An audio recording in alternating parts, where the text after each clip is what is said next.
Well, good evening. Live right now. Welcome to Takeover TV. We are the secondary commentary team for when you're watching the footy. Yeah, your footy on your telly and us on your phone or your tablet or your laptop. We've got a massive game tonight. It's the replay of last year's prelim final, GWS Giants versus Collingwood. And what a lineup we've got. My name's Sergio Paradise. And, of course, first up, we've got the great man, Mark Finey Fine, the man with a memory of an elephant and a complexion to match. Up in the other corner, we've got the 180-game Collingwood superstar, Renee, the Incredible Hulk Kink. Not Renee Hink, Renee Kink. That would be it. And down below, I'll get it right one of these days. And, of course, a man who needs no introduction, so we won't give him one, the great man, Kevin Bartlett. Gentlemen, welcome along tonight. Thanks, Serge. Great to be here. Now, it's going to be a big game, as we said. Before we kick it off, Kevin, we'll probably throw to you here because you've got the most experience of any of us here. Very sad news yesterday with the passing of the official legend, John Kennedy, the former Hawthorn superstar coach and North Melbourne premiership coach. What an iconic figure he's been, and, obviously one of the absolute greats of the game. And, of course, only a month ago or a couple of weeks back anyway, he was, of course, a legend in the Australian Football Hall of Fame. I spent 5 years on the Hall of Fame with John Kennedy. He was chairman of the Hall of Fame committee. He was a magnificent person. Being in his company was really, really uplifting. And I was fortunate enough when I was playing, play interstate football when John was actually coaching Victoria. I spoke to him once, I interviewed him once about, his love of the Hawthorn Football Club. And he told me an interesting story that when he first started playing at Hawthorn, obviously they were the easy beats of the competition. And he got sick of people patting him on the shoulder, saying condescending things to him. Oh, you did pretty well today. Oh, that wasn't bad for Hawthorn. And it just grated on him that, people were just condescending to Hawthorn. And as a result, he wanted Hawthorn to be a powerhouse, someone to be respected. They weren't respected in the competition. And he hated people being condescending towards the mighty Hawthorn Football Club. And that's what drove him as a player and then drove him as a coach to give credibility to the Hawthorn Football Club. So the honourable loss was never a thing for John Kennedy. No, not at all. It's an ugly phrase we occasionally hear now, but back then you're talking sort of the 60s in those days, and it didn't rub well with him then. Well, when he played in the 50s as well, I mean, they were a very unsuccessful club and didn't win their first premiership, of course, until 1961 when John Kennedy actually took over and coached them. But it was something that drove him, that he wanted Hawthorn to be respected in the competition. Up until that point of time, he never felt that. And Melbourne was, the dominant side. They played in grand finals in 54, 55, 56, 57, 58, 59, 60, and won again in 64, as you know, as a Melbourne supporter. But he always didn't like the silver spoons, maybe, of the MCC, because they were winning all these premierships and people were being condescending to his club, of course, which was Hawthorn. And as I said before, that's what drove him to success. He never wanted anyone at Hawthorn ever forget it. That there was a period of time when they weren't respected and it had to be earned, and they earned it. Was he an intimidating figure as a coach? Sorry, Reno. Was he an intimidating figure?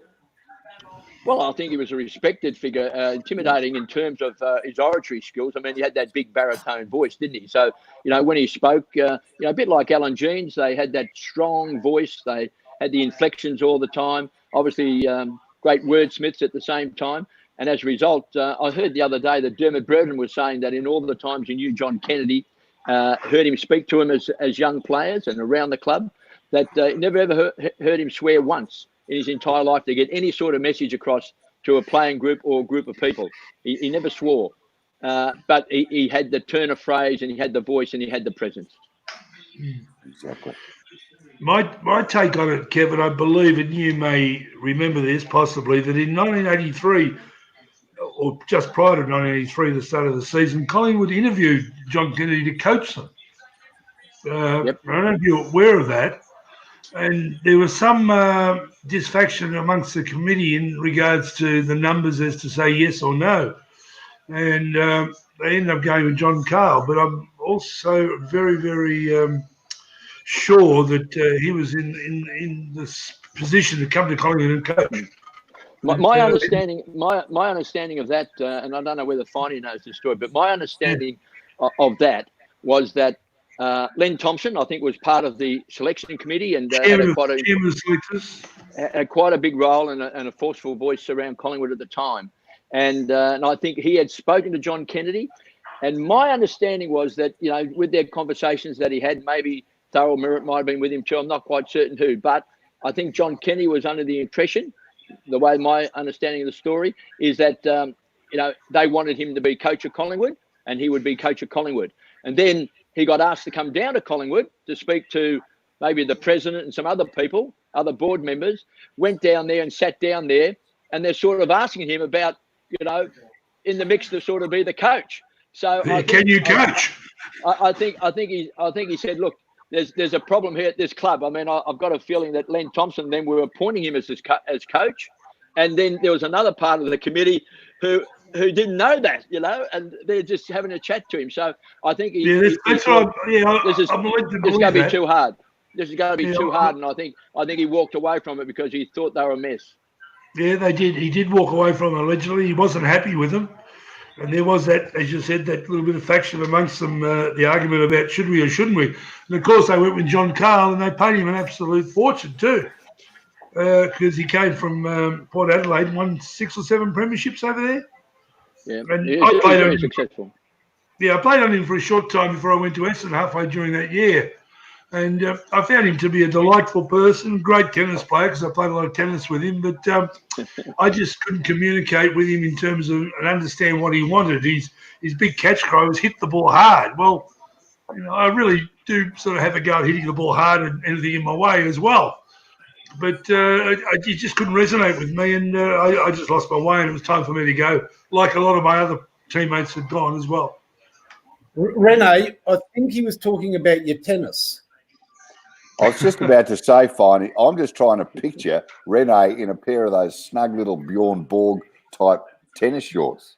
Oh, yeah, the wide volleys, what a look. I reckon actually, he did. Well, he certainly liked his tennis. And I mean, his son, Darren, of course, was a great player and, of course, a great coach now.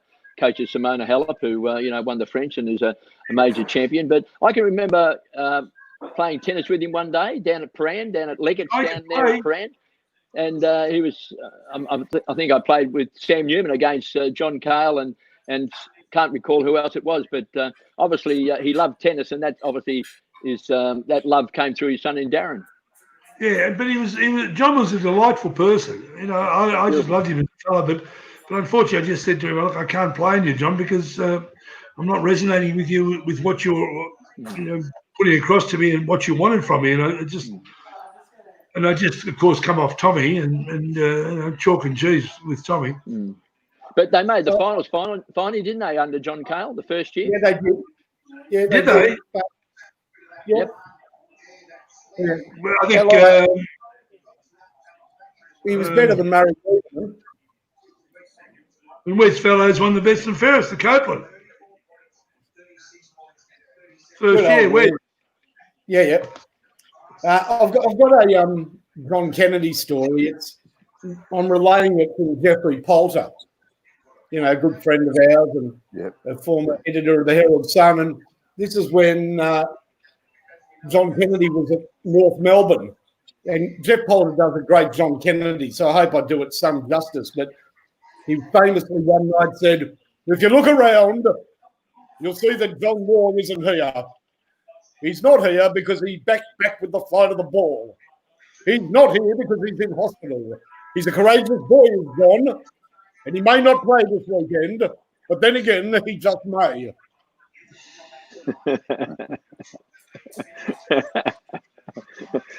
Well, Jeff Poulter loves North Melbourne, doesn't he?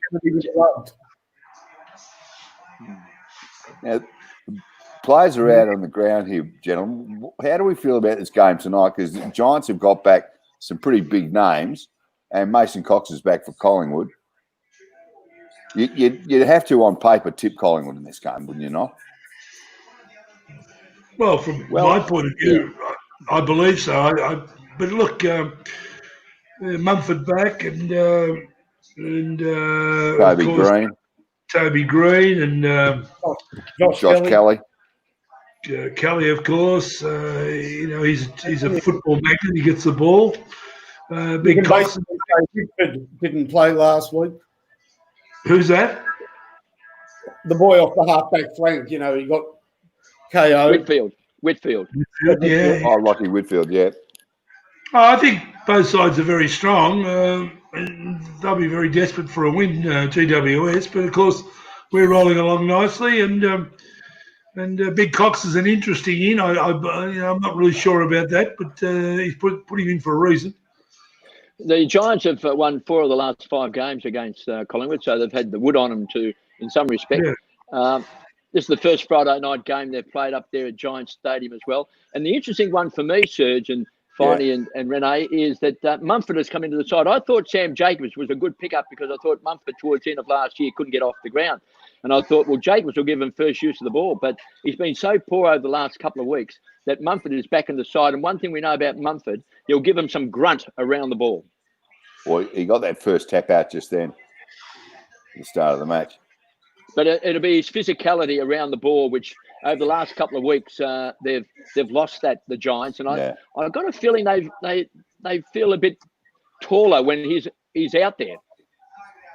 Make no bones about it. Collingwood was superb last week, and they've started exactly the same way with Stevenson on the lead. He hasn't managed to kick this goal, but Mason Cox might. Oh, he had a couple of cracks at it. Yeah, you can see why he's not a soccer player.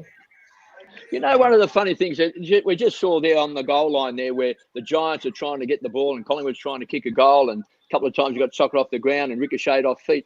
I'm surprised the number of players that don't understand the rule of rushing behind. I mean, the Giants should have rushed that ball through for a behind, 10 seconds before it actually got rushed through for a behind. Yeah, they were under pressure. They could have just banged it through. They nearly gave up a goal by just simply not just turning around and handballing it through. I mean, they're one foot away from the goal line. Darcy Moore is really on the improve, I think, and if he could hold that centre half-back position now, that'll make a big difference for us by the end of the year in terms of where we sit in the top 5 and who we play in the finals. Because I really think he's coming of age now. Got to have his injuries. I must say, from a personal point of view, that I'm really thrilled to see Tom Green playing for the Giants. Michael Green, of course, is his grandfather. Played in 4 Richmond premierships. Toby Green, Kevin. Tom Green. Oh, sorry, Tom Green. Yeah, Tom Green. Yeah. He's his grandson. Yeah, that's right. So I'm just thrilled, that his grandson's been able to come through. And he played in the opening game, of course, but then didn't get in the side after the long break with the virus. But he's back in the side. He's a big kid. He's one of those big midfielders, and I think he's going to be part of the future. He's a very, very good young player, Tom Green. I'll tell you what, that's an interesting matchup too. I like seeing family members play and the history of fathers and sons and grandfathers. And I mean, Collingwood's had so many of them over the years, haven't they? With the Collier brothers and the Toomey brothers and the Richards and the Richards. Yeah. I mean, I reckon it's one of the great things about our game of footy, the AFL football, is that there is that family, the father-son rule, and goes through. I mean, there's very few, probably if any, other professional sporting organisations around the world where that occurs. Well, it is great. I think it's terrible. We'd probably be the only. Shocking father-son record. Only 3 players under father-son: Serakowski, Chad Davis, and Bailey Rice. What about Michael Roberts? Was he father and son?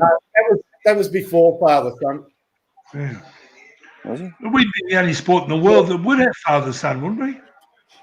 Oh, that's what I said, Renato. I can't think of another one because normally it's all just, in America you've got the college drafting system and what have you. There's no such thing as the, maybe European soccer surge, maybe.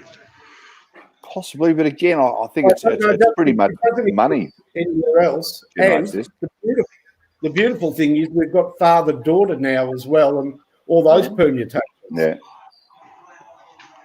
I think we should have grandfather-grandson. We should go back to a grandfather-grandson, and not just father and son, but grandfather-grandson. I think would be good for the game. And the other thing, just on that, Finey, it's 100 games to be eligible under father and son. Is that too many games? Well, it was originally 25, I think, for a short period, then 50 for quite a while. That's how Brian Brown was able to get his son to Brisbane, Jonathan Brown, by the skin of... Oh, that's better by Jeremy Cameron. Good mark there. Oh, no, a free kick. Oh, jeepers. That must have been holding in the contest by, I don't know who. Yeah, now they've got a problem. But, it's 100 too many. Hey, when you consider, under the current rules, John Coleman's son, if he was a champion, couldn't have played for Essendon, you'd say yes, wouldn't you? Yeah. Yeah, I reckon 50 sounds about right, you know. I mean, it means you've played enough footy there to be a part of the club and have made a genuine contribution to the club, but you don't have to have been a long-term superstar to have that family connection. I reckon 50 sounds about right. You know, it's not easy to play AFL football. Even if you play one game, it's a fantastic effort. So I just wonder. I mean, obviously, if you played one game and your son could play for that same club, I mean, you might have a connection to it. I'm not against that. I mean, it doesn't mean the kid has to go there. I mean, even though it's a father and son, you can be claimed. We saw Brisbane Lions trying to claim Mark Murphy, and he didn't want to go to the Brisbane Lions, so he went into the draft. But you know, sometimes I think maybe 100 games is far too many. Yeah. If it was one game, the draft would be so compromised, really. I mean, you think, gee, there's so many players. Brett DeLevio could have played for Carlton, of course. Matthew Lloyd would have played for Carlton. Yes, he could have, yeah. Just a handful of games. Yeah. There's so many players would have been elsewhere. I mean, you could play for him, Finey, but I mean, you don't have to. That's the point. Played for Collingwood. Big pardon? Warren Treadray would have played for Collingwood. Yes, he may have. I mean, at the same time, he might have had a greater pull for Port Adelaide than Collingwood. You know, the same that obviously Mark Murphy didn't have that feeling for the Brisbane Lions at that stage and went to Carlton. So it would be interesting. Yep. From a purely sorry, Renee, but from a purely spectator's romantic point of view, it is great to hear the name Dacos out there when you're watching a Collingwood game today. And Brown. And Brown, yeah, exactly. And more, you know. It just caught my attention, Kevin. We spoke last week about how we could possibly change the game to make it a better game. And I was looking at last night's game, as I think we all were, and I just couldn't believe how thick and congested both forward lines, back lines were, particularly late in the game. I could count anywhere between 15 and 25, 30 players in those congested forward line areas. I just couldn't believe how bad it was, and it just makes the game look so ugly. As you can see now, looking at this game, it's just getting more and more contested as they're contesting it more vigorously as they go forward. Well, that's the nature of the game. I've been speaking about that for a long, long time. Generally, you find about 32 players within 35 metres of the ball. You know, last night's game between Sydney and the Bulldogs, you know, probably for the first 10 minutes of the opening quarter, the amount of possessions that both sides had without any scoring would have been quite extraordinary. But at the moment, that's normal, and it's quite normal for a side to not score a goal in a quarter, or maybe not even score a goal in a couple of quarters, or even a half of football. Sometimes one goal in 3 quarters. I mean, that's part of the abnormal has become the normal. Yeah, but it's not making the game attractive to anyone. You know, especially as we're watching it without a crowd, you're really shake your head and think, God, where's it heading? It's been quite a good start by the Giants because the last couple of weeks they've been very, very poor. Again, I don't know whether it's because obviously Whitfield's back in the side and you've got Toby Green back in the side and Josh Kelly back in the side. And then, of course, you've got the physical size of Mumford. But I would say, Finey, that they've matched Collingwood so far. Absolutely. It's again, Collingwood are so dangerous when they break with those fast forwards. 2 leads by Stevenson. You know, we haven't seen DeGoey have a shot yet. He did pass one of those balls, but they're very dangerous going into the forward line, aren't they, Collingwood? They've really got. I think the tall forward at the moment is surplus to needs. When you have a look at how well their forward line sets up with Mychek playing further down the ground. How do you like the look of the Coleman medal? Papley after 4 games got 10 goals and a big lead. The thing is, Mark, that there's plenty of players of high quality that play on the forward line in all sides, but it's so congested. It's so hard for them to take a contested mark or even to spot up a mark that's been driven in or kicked in unless the break comes through the middle quickly or through the outside, especially as you see the other week when we saw Hawthorn do that with their captain, the left footer on the wing. Which is why Collingwood was so great last week. You know, they were able to break and hit players on the lead in the forward line. And they can open the space up. Yeah, they're very fast and they use the ball beautifully. I must say that was one of the things that I enjoyed. I was broadcasting a game between the Gold Coast last week in Adelaide. And one of the things I did enjoy was the fact they've got Big Ben King up there, who's about 6'7", and they kicked the ball to him as a 6'7", player. They wanted to get the ball quickly down there, long down there. They kicked the ball well weighted in front of him or to the side so he could run onto the ball. And he took some terrific marks, at full stretch. I mean, if you've got these players down there, I mean, Tommy Hafer used to say that there's not much point Paul Salmon charging out from the goal square, taking bullet-like passes on his knees. You can get Peter Bakos can actually do that if you want that.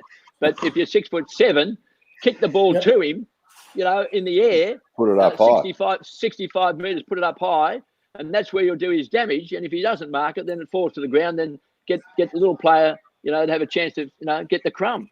But I thought the way that the Suns played and utilised Ben King was very, very good. Yeah, both the King boys can play, Kev. They're both very, very good. Got a hell of a lot of potential going forward. What do you think of Max Finey down at St Kilda? Yeah, he's only about to play his 4th game. He's like Ben, isn't he? I mean, Max is also very good on the grounds. Yeah. But fingers crossed. I've seen with Paddy McCartan, a recent memory.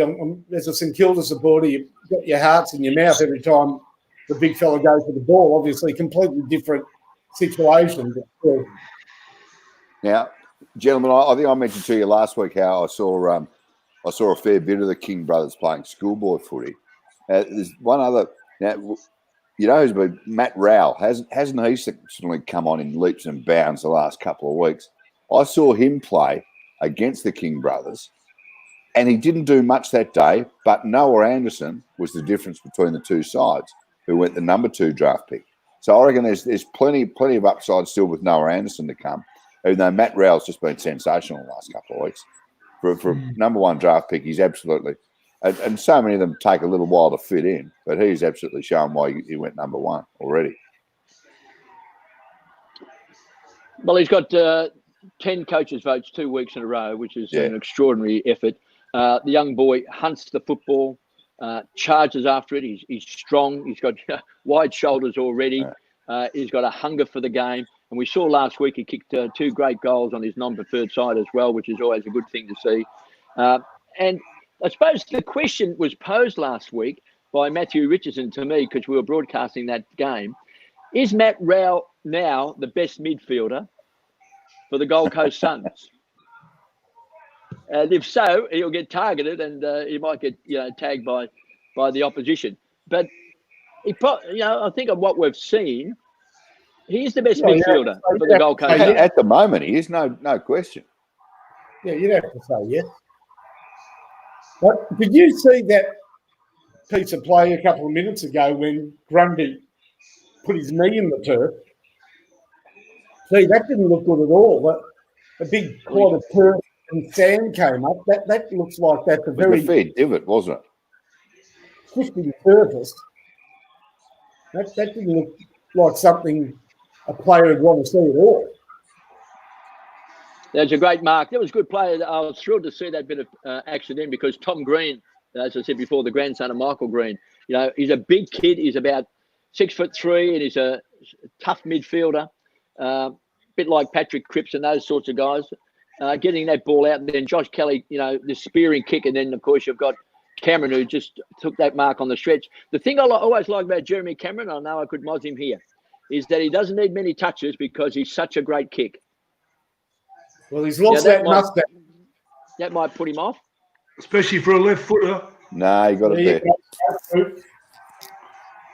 But he's one of those players that, you may not sight him. He's a bit of an enigma in many ways, even though he's ball Australian on a couple of occasions, because there's games where, you watch him play and he doesn't touch the ball for half a football and you think, you know what, he's got no idea. Looks like he's been parachuted in from the States. Then he comes out after half time and he takes 9 marks and he kicks 5 goals. And then you think, you know what, you think he might be the best centre-half forward we've ever seen. And Kevin, you talk about his kicking, and he's a left footer. And I was talking to someone the other day, and we were trying to remember most great and successful full forwards over the journey have been right footers. Your gun left footers tend to be midfielders or half forwards or half backs. But Jeremy Cameron is, I think that's half the reason he is such a beautiful kick. He's straight off that lovely left foot. Tiny, who has been the great left foot full forward? Peter Sumich comes to mind. Just a moment there. There is a small crowd at GWS, and apparently you can get in tonight if you've captained Australia in Test cricket. Yeah. I just caught a glimpse of Steve Waugh sitting in the crowd on his own. Yeah, Steve on his own, social distancing. Getting back to the great left footers. Yeah, Sorry, a great Left foot full forwards, finally, you know. Was there a Connor one? Oh, what, George Young? George Young, was he a left footer? No. No.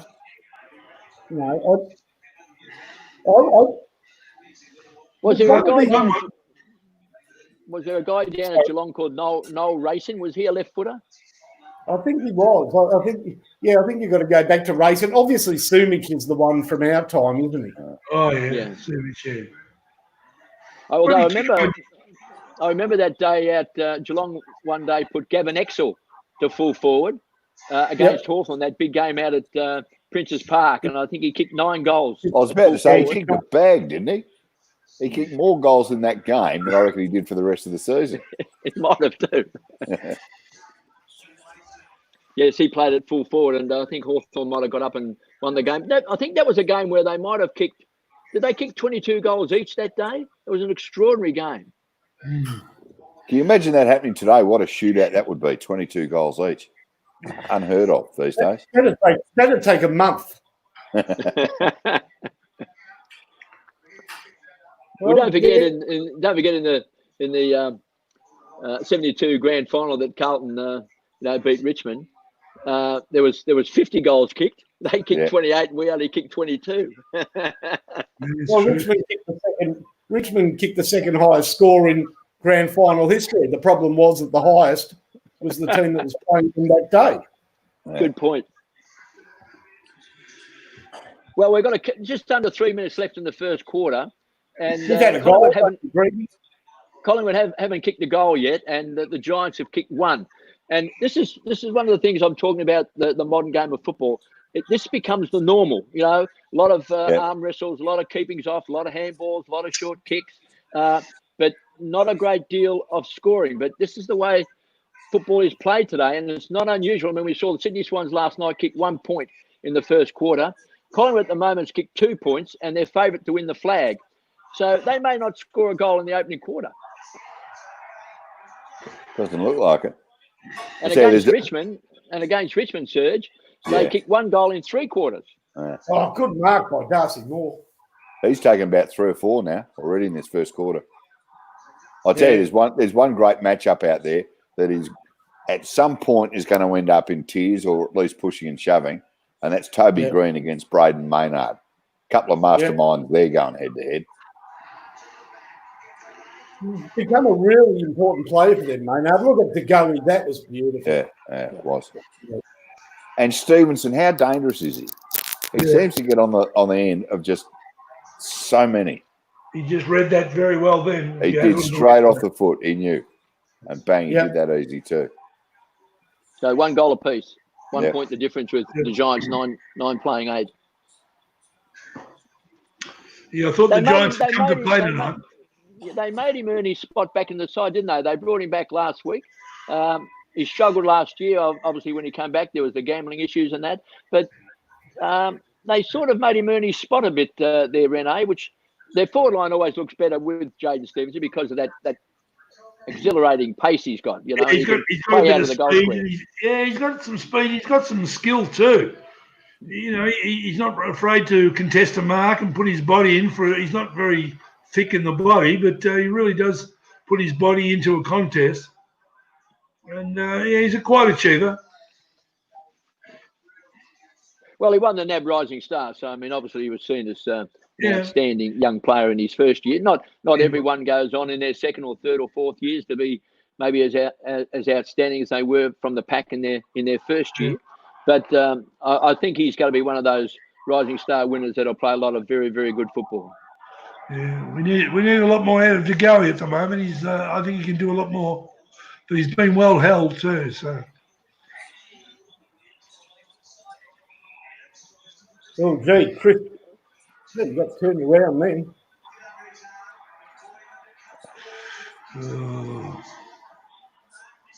Well, the Magpie backline's been the strongest this year, hasn't it? It's been people haven't been able to penetrate their backline at all. So that's going to be a great test for the Giants to see if they can actually, kick a score against the Pies. There's a nasty gash there to Taylor Adams. Remind me of Francis Burke. Back in your day, play on. We would have just wiped that away with the sleeve of the jumper. Was that at Arden Street? Yeah, that was Francis Burke. He got a shocking eye injury. It split right open, and it was the gash was so big that the eyebrow fell down over his eye, and he couldn't see. Like a veranda. He was holding up the skin, so he could and. Talking about Jaden Stevenson having a bit of skill, Renee. Did you see that one? Yeah, so there was a real boomerang that. But I like it. Now, Kevin, just talking about that gash on Francis Burke's face, is it true that the trainer went to wipe him all down with a towel and he said, "Nah, just leave it. Just leave it." Well, he couldn't wipe it. There was blood everywhere. He did have a towel to try and wipe it because what happened was the ball came down, and I think he actually took a mark, like a chest mark, and he had to go back and have a shot for goal. And he couldn't see because he, as you said, he had a veranda down over the top of his eye, and there was blood everywhere. I've got a feeling he may have even kicked the goal. It might have been about 15, 20 metres out, but it was a hell of a gash. I remember one day, because those times were different, that Billy Barrett playing at the MCG against Essendon, Kenny Fletcher went to kick the ball off the ground and missed and kicked Billy in the head and opened up a huge gash on his cheek. And they just stitched him up on the sidelines. Then he went back and kept playing. He was a hard nut, Billy Barrett.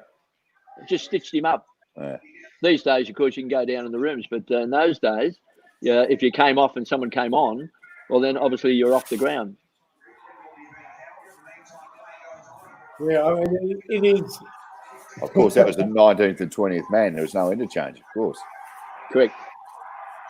Yeah, and I think concussion tests were fairly rudimentary as well. Well, if you knew your name, or if you can even see the scoreboard, you didn't have to know the score on the scoreboard, but if you could actually see the scoreboard, that was good enough. It was the old, how many fingers am I holding up? Well, close enough. As long as you get within 3. So, Serge, how do you see that quarter? How do you surmise that quarter so far? Oh, I reckon. Both teams sort of did enough, and it went. Giants started off really well. Neither side really scored much. It was sort of just back and forth, bouncing between the half back lines. And I reckon Mumford did a fair bit of work in the middle against Brody Grundy. Just didn't beat him in the centre at the centre bounces or around the ground, but just using his big body, as you said, Kevin. I reckon he did enough just to put Grundy off a fair bit. He just didn't. His midfielders, Pendlebury and Cyborn, they just didn't get fed as well as they normally do. But it's a bit of an arm wrestle, you got to say. But with the GWS ruckman, he certainly has followers once he starts running through a few, knocking a few over. That's what I love about him. He's a bold sort of player. He's a big boy. So if he keeps that up, well, it'll be an interesting contest. How many sausages did he eat, Finey, in some barbecue down at Geelong? He had that record down at Bunyip, and that's sort of what kept him off the AFL list for a while. But I think it was like 32 roll or something, in the bread. Would have been what's the name of the guy over in America? Is it Jimmy Chestnut or Johnny Chestnut? Some guy that holds the hot dog. I've actually seen him live, Joey Chestnut. When he was on tour, Finey, or how did you see him live? No, I was in New York. It's funny, I was in New York, and the day before, July the 4th, I read that at Coney Island they had the World Hot Dog Nathan's hot dog eating contest, and that it was on at 3:00. And I assumed you just go down there, there'd be a few blokes eating hot dogs, a crowd of about 40 people, something you'd expect in like at Brandon Park Shopping Centre. I got down there. There was 10,000 people. I ended up having to watch it on a TV in a pub about 150 metres from the pier. I could have just watched it back at the hotel room. But his big opposition was a Japanese bloke called, I think fans of Usual Suspects are like this, Kobayashi. And when Mummy went into a little bit of a retirement, I was able to see, I think he had 2 fights, but I was able to see one of his boxing matches. Yeah. At the pavilion, and he took on a journeyman who likes to step in and fight anyone, which you must admire. He's no good, but at the same time, he steps in at late notice, and he took on Mummy. He was about 10 inches shorter than Mummy, and a big boy, but he took it up to Mummy for a while. But Mummy came out throwing him like a windmill, absolute windmill. And they were all over the place because you don't realise how big a guy he is. He is a big fella. Can he actually fight, Rene? Can he fight? No, he can't fight at all, Kevin. No. You've done a lot of boxing, and I think you, at one stage in your life, you thought you'd rather be a boxer than a footballer. But you used to spar with Jimmy Thunder, who was the heavyweight champion. Yeah, I did for about nearly 5 years. I sparred Jimmy. And he recently, didn't he? Sorry. Didn't Jimmy Thunder pass away just recently? Yes, he did, Mark. Sorry, I didn't hear that. He passed away about 2 months ago. He had a brain operation and didn't come out of it, which very sad. Because the last part of his life and his career was in America looking for sparring partners at $25 an hour. That's how bad he was going. Very, very sad. He holds the record for the fastest ever knockout. No, he held one of the fastest. Yeah. Also, he got knocked down as one of the fastest too ever. So, there you go. He's taken it both ways. But he's oh, a lovely fight. That's nice to know. Yeah. It was a great day for Australian boxing today, by the way, this afternoon. Did he win? Well, the two Maloney twins went over, the boys from Ferntree Gully, and Andrew lost a few days ago, but Jason had a great win. Yeah, a great he win. beat the guy, because the guy who's fighting today was Mexican as well. Yeah, and he beat him. The guy didn't come out after the break at the end of the 7th round, and he just pummeled him. He went to the body, then he got him all over. He really was all over him. Well, Andrew actually dominated the super flyweight world championship, WBA. He dominated for 7 rounds, but then unfortunately he it might have been the 8th or the 9th round. He got knocked down, and he never really recovered, and lost the last 4 rounds. And 2 of the judges had it 114, 113. So, you know, he had that fight won finally, but unfortunately, sometimes that one big punch, and then all of a sudden, you know, couldn't gather himself. Yeah, Kevin, he was certainly the first 3 or 4 rounds. He was outstanding, excellent. Then he just slowly fell away, and then, as you just said, that's what happened to him. But he was just about good enough to beat that Mexican too. Just a few little things he came up short. Did you like the name of the guy he was fighting? What was his name? Josh Franco. Who? Josh Franco. Was it? Yeah, I thought, gee, he's come a long way from Port Adelaide's midfield. Yeah, I was just going to say that, Franco. Yeah, from Port Adelaide player, wasn't he? Pardon? Yeah. How many games did he play for Port? He played quite a few. Oh, yeah, he's a good player, Josh Franco. Yeah, he was runner-up in the Brownlow medal. Yeah. Was he? Yeah. Runner-up in the Brownlow. Wow. Which is, of course, the best position to finish, Kevin. Well, I'm just saying that he was a pretty fair player. I mean, he just, you know, he had a couple of, you know, great seasons. He's an assistant coach at the moment, isn't he? Is he with? Was he with the Swans there for a while, Josh Franco? Is he still there? Or he was somewhere anyway as one of the assistant coaches. So many of them, but he certainly was an assistant coach somewhere. Probably still is. Speaking, and I know both of you love your boxing. Just waiting for the game to start. I've watched they've had a couple of great Ali fights. Well, really interesting Ali fights on TV this afternoon. And then there's an amazing fight where he fought, the guy who was known as the Bonville Bleeder or something. His name was, started with a W, Wepner. Yeah, Chuck Wepner. Yeah, it goes back a while. That guy, he knocked Ali down, and he'd never been knocked out in a fight in his life. He'd lost plenty, but he'd never been knocked down. And at 2 minutes and 46 seconds in the 15th round, Ali finally got him. He's a beauty, Ali. He was on last Saturday as well, or last week as well. They've been great. They're great to watch. Yeah. And that fight was called by a great mate of yours, Kevin, Colonel Bob Sheridan. Yes, the Colonel. The first, I think the first one that Colonel actually called world title fight was the Rumble in the Jungle. Yep. Zaire. Yeah.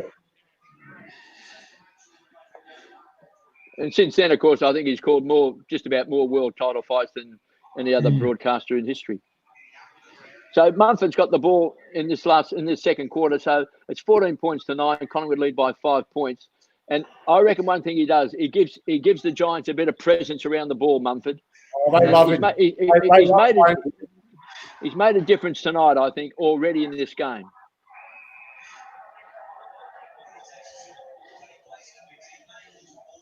Lockie Whitfield just got a free kick. He had 10 possessions in the first quarter, Lockie Whitfield. He's been All-Australian. He's an outstanding player. It's just that he had his appendix last year and he's had some other injuries this year. He's had a couple of injuries, But he was a former #1 draft pick, but he is a magnificent player, Lockie Whitfield. Why do you rate him like that for, Kev? What, in the area of what, all areas? He can play wing. He can play forward. He plays across the half-back line. There's not much of him. He's as brave as they come. He can take a good mark. He uses it well. He's just a smart player. And he's a consistent player. You know, he plays well week in, week out when he's fit.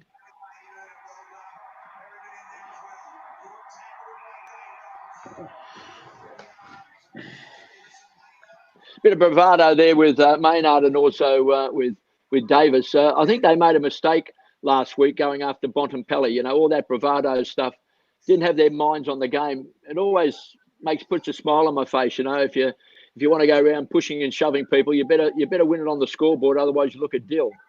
Yeah, It's not worth two, Bob. especially when they're attacking the second time around. It's never going to work. Should have targeted maybe some other player, if that's what they do or like to do. I was watching last night. Finally, you might have been watching too. You know, the Bulldogs game, and I've been thinking for a little while that Bontempelli and Cripps and the likes of Fife, they're terrific in the midfield because there's so many players around the ball. But I just wonder if their sides would be better in terms of winning games and more dangerous if those three players actually played on the forward line. And we saw Bontempelli take a couple of terrific marks, brave marks, and he went back and he kicked a couple of goals. And I just wonder, if you've got the talent of Bontempelli playing centre half forward with maybe an odd run on the ball, and you've got Cripps and Fife playing up forward, would those sides be better? Would they win more games than when those players are in the midfield? Well, that match was almost won, on the back of that magnificent, courageous mark by Bontempelli. Yeah, you talk about putting your best player in the forward line. Now, don't tell me Tom Papley wouldn't be a good on-baller, but he's just a brilliant forward. See, I would.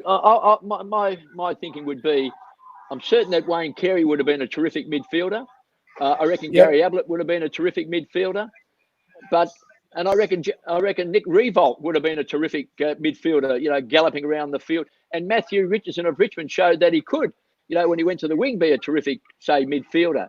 But to my mind, they were more valuable to the side by playing up forward. And I just wonder, in this game with so many players around the ball, that we've lost the likes of Bontempelli and Cripps and Fife playing forward, and therefore the game is missing out on maybe three terrific forwards.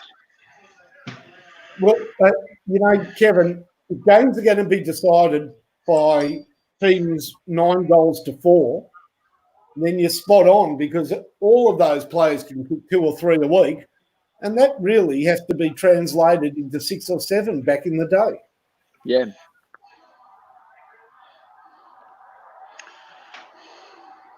What did you make of that? I think there's one team that's still got a chance to really use their forwards, and that's definitely Rewalt and Lynch, because they can really stand out if Richmond's playing the right sort of game, getting the ball down there quickly to them, and they're one on one. They can beat their opponent generally most times. And I really like that about Richmond if they're going to go anywhere this year again. Well, just being a key forward, Finlayson's just kicked a goal for the Giants, so they lead 15 points to 14. That was a very soft free kick, Kevin. He got thrown to the ground, didn't he? And the umpire gave him the free kick. But which, again, that's a bravado thing. You don't need to probably do it. But it's interesting. See, he just throws him to the ground, roughhead. So the umpire comes in, Razor Ray, and gives him a free kick. He's a good kick too, Finlayson. But he started down back in his career, and then one day, one of their players got injured. It might have been Himmelberg or might have been Cameron, and they had to throw someone forward, and they threw Finlayson forward. And ever since then, he's played as a forward, and on occasions he can be very dangerous. Yep. Oh, every week he pops up with 2 or 3 goals.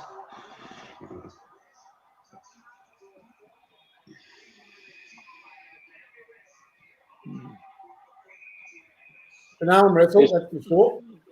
Yeah, he's Tom Green who's got the free kick. Yeah, he's a fair size, isn't he, for a first-year player? Big kid. He's only a baby too, isn't he? His father, That's the Richard Green. That's the youngest in the team, but the oldest in the team. He came. He came through the academy, of course, the Giants Academy. His father, Richard, has been a helicopter pilot, a Black Hawk helicopter pilot, and he's been in the Army or the Air Force all these years, and that's why he's up there in Canberra. That's bad luck for Mummy. He missed that goal from in front. I'll tell you, boys, who has taken a couple of marks already this quarter and is having a really good season down back for the Giants is Haynes. Oh, he's turned into a really good player, has he not? Well, he was in the squad. He was in the All-Australian top 40 last year.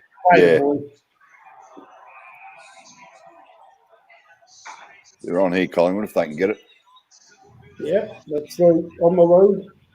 Oh, that took that a bit easy. Don't wait for the ball. He waited for it then. Yep. Hands out front, Rene. Yeah, he waited. Then he stopped and waited for it. Someone was going to breathe down his neck every time. Now, I mean, Chris just took a mark there. He just pushed his opponent fair and square in the back. Yeah. To take the mark. That should have been a free. God, that's a disgraceful decision there, not paying that free kick. That's a worse free than the one Finlayson got down the other end, surely. Yeah, well, he pushed him off the ball, didn't he? Off the flight of the ball. I mean, one Finlayson got, that's just a judgment call. Technically, it is there, but that one's just ignoring what's straight in front of you. And one of the things I always like in football, and as a kid growing up, always protect the player going for the ball, give him the greatest opportunity. The player playing in front going for the mark, always give him the greatest opportunity. There's not much point playing in front if someone can stand behind you and just push you in the back and take the mark. Yep. Spot on.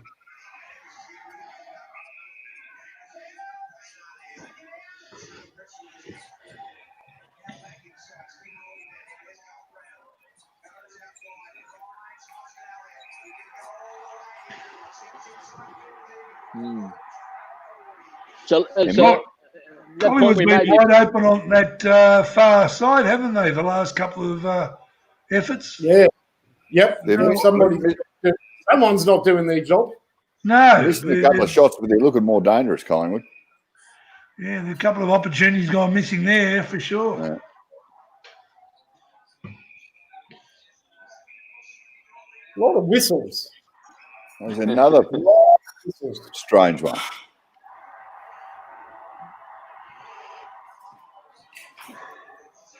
What do you think of the latest haircuts on footballers these days, Kev? They've all got this sort of behind the ears sort of shaved sort of look, and then they've got half a mullet and something else. And I only comment on that because being a ladies' hairdresser, I know, and a men's hairdresser, cut men's hair as well. I just find the latest sort of look on footballers quite sort of strange. Hair's not a strong point of mine, Rene. I'm not strong on hair. Well, that's why I asked you to comment, Kev. Look, it doesn't matter. I don't care what sort of haircut players have. They can have long hair, they can have short hair, they can have mohawks. As long as they can play, it doesn't matter. It doesn't matter what their haircut looks like. No, and I suppose it doesn't matter if they've got 300 tattoos. 300 tattoos on them too. And in fact, Finey, you would have seen this. A lot of old photographs, going back into the 20s and that, they nearly had a mohawk. I suppose haircuts were expensive to have, so when you had a haircut, you had a bloody good one. And you see a couple of old photographs I can still remember looking at Lita Collier and a couple of those Collingwood guys, and they'd have the whole side of their head virtually all shaved. Yeah, and of course there was the great centre part of Bruce Andrew. That's right. Yeah, that was a standout, wasn't it? Yeah. I remember watching him on World of Sport, Bruce Andrew, doing the longest kick contest. And you'd always see in the Yeah. close-up a magnificent centre part. Oh, That's that's he more snuck one in here, Toby Green. That's bad. That's bad. But even with the women's WFL, the women's competition, more and more women we're seeing each year with more tattoos on them, haven't we? It doesn't appeal to me.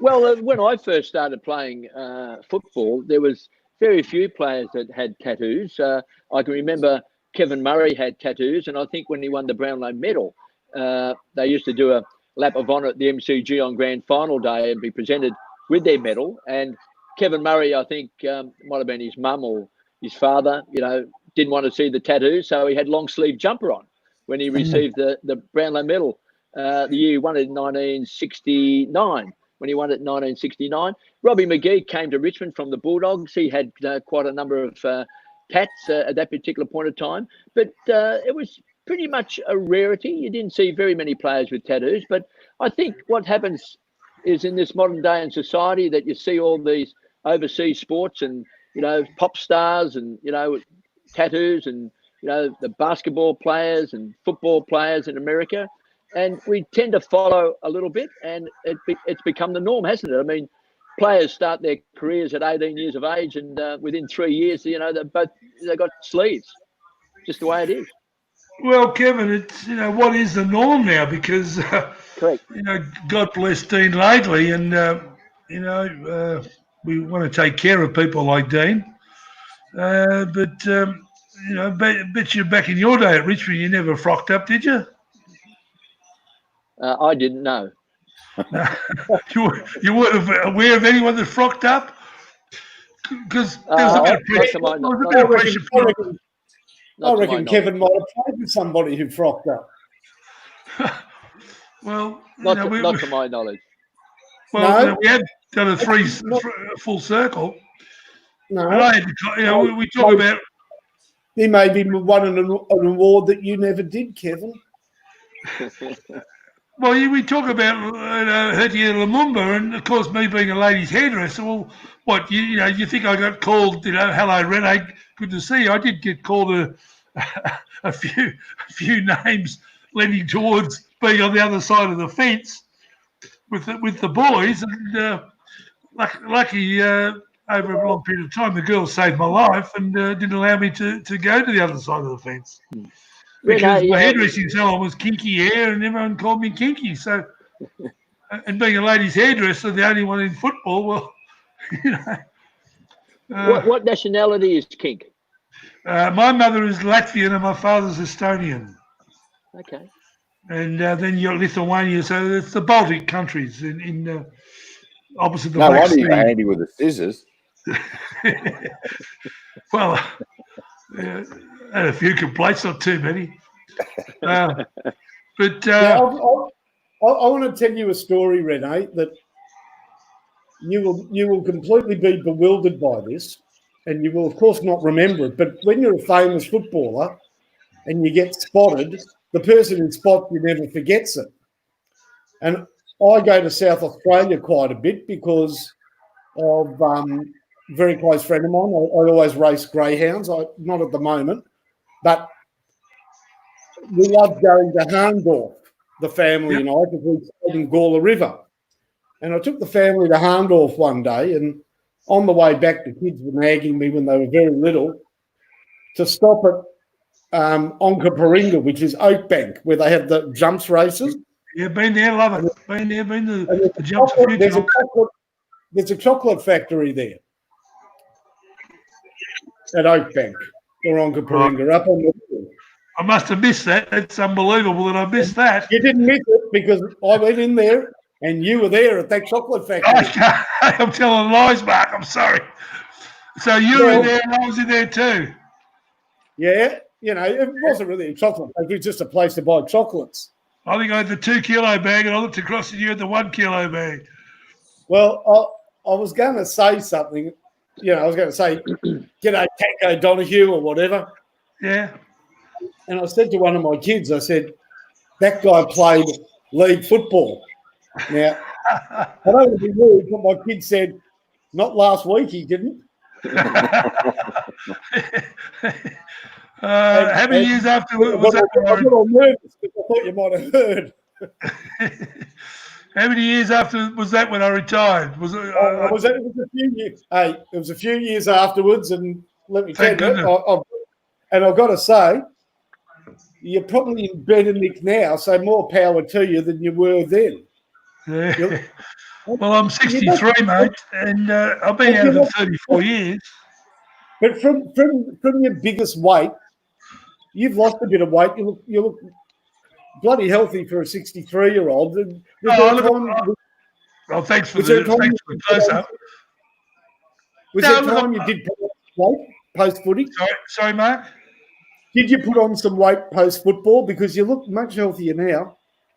Oh, yeah, a couple of times off and on. It depends my mindset. But I'm back in the gym now and absolutely enjoying it again.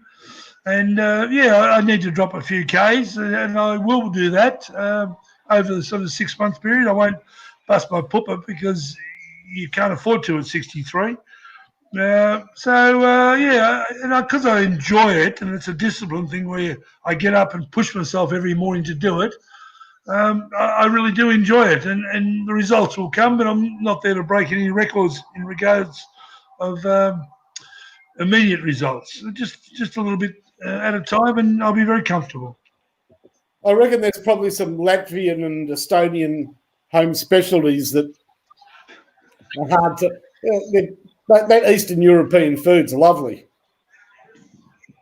Well, it is very much so, and it was only a few years ago where I applied with a friend of mine to go on My Kitchen Rules, and we got accepted. But we didn't take it up because she had a couple of issues with daughters, and my mother's birthday was coming up. So I thought, look, it's not a great time to do this because you, as you know, get locked away for a few months in Sydney, and you can't do too much other than try and cook food and be nice on TV. So we didn't take it up. That's always been my love of food and cooking all my life, Mark. That's my go as well. I just love it. Yeah. What a goal! Toby Green, if you don't mind. Not bad. It was a great grab, and the snap was even better. Yeah, I mean, he kicked it out of the pack. It wasn't a mark, but everybody else stopped. But just with my roots, just finishing up, Mark, it goes back, as you said, the European thing and the European food and what you get brought up on, and you have a love for it. So it's one of my great mysteries, Serge. You're a TV expert, and you know everything about television shows and successive shows. One of my great mysteries is how the hell do cooking shows actually rate? My Kitchen Rules. I couldn't think of anything more boring than watching someone, grab a stainless steel bowl, whack an egg in it, put 5 grams of butter, a pinch of salt, stir it, whack it in the oven, put it in 135 degrees centigrade, take it out. All this sort of stuff. It is the most boringest show I've ever seen on TV of cooking shows, and yet for some reason, people tune in and watch them. They do, Kevin. There's no doubt about that. But look, I think one of the reasons for the success of your TV cooking shows, My Kitchen Rules and MasterChef and what have you, is it's something. Cooking is something that just about every viewer can relate to and has done at some point in their life. And most people would like to be good at it and be better at it than they possibly are. Whereas in so many other reality type of TV shows, very few of us are going to ever find, apart from probably Finey in his heyday, find yourself on a deserted island with 24 bikini-clad women, But to cook is not an unusual thing, and people like to see, and they can pick it up. I mean, we watch the footy, and none of us, most people go, well, these guys are the elite. I could never do what they do at that level, but most people will go, you know what? I could probably cook my steak a little bit better than I do now by watching these guys. I reckon it's people just relate to it. That's why they've succeeded over the years. But see, Kevin, you can't relate to it. Tell me what you did after the 1980 grand final on the Monday after the 1980 grand final, when all the boys got together to have a drink, what did you do?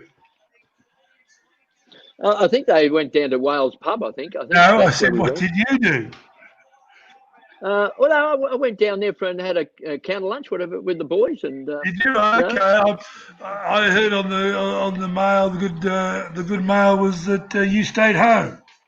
No, I went to work. I went to work. Okay. I went to work on the Monday, but at lunchtime, I worked for Telstra in those days, PMG, and at lunchtime, I knocked off for a couple of hours and went down to the hotel where everyone was celebrating, and then went back to work.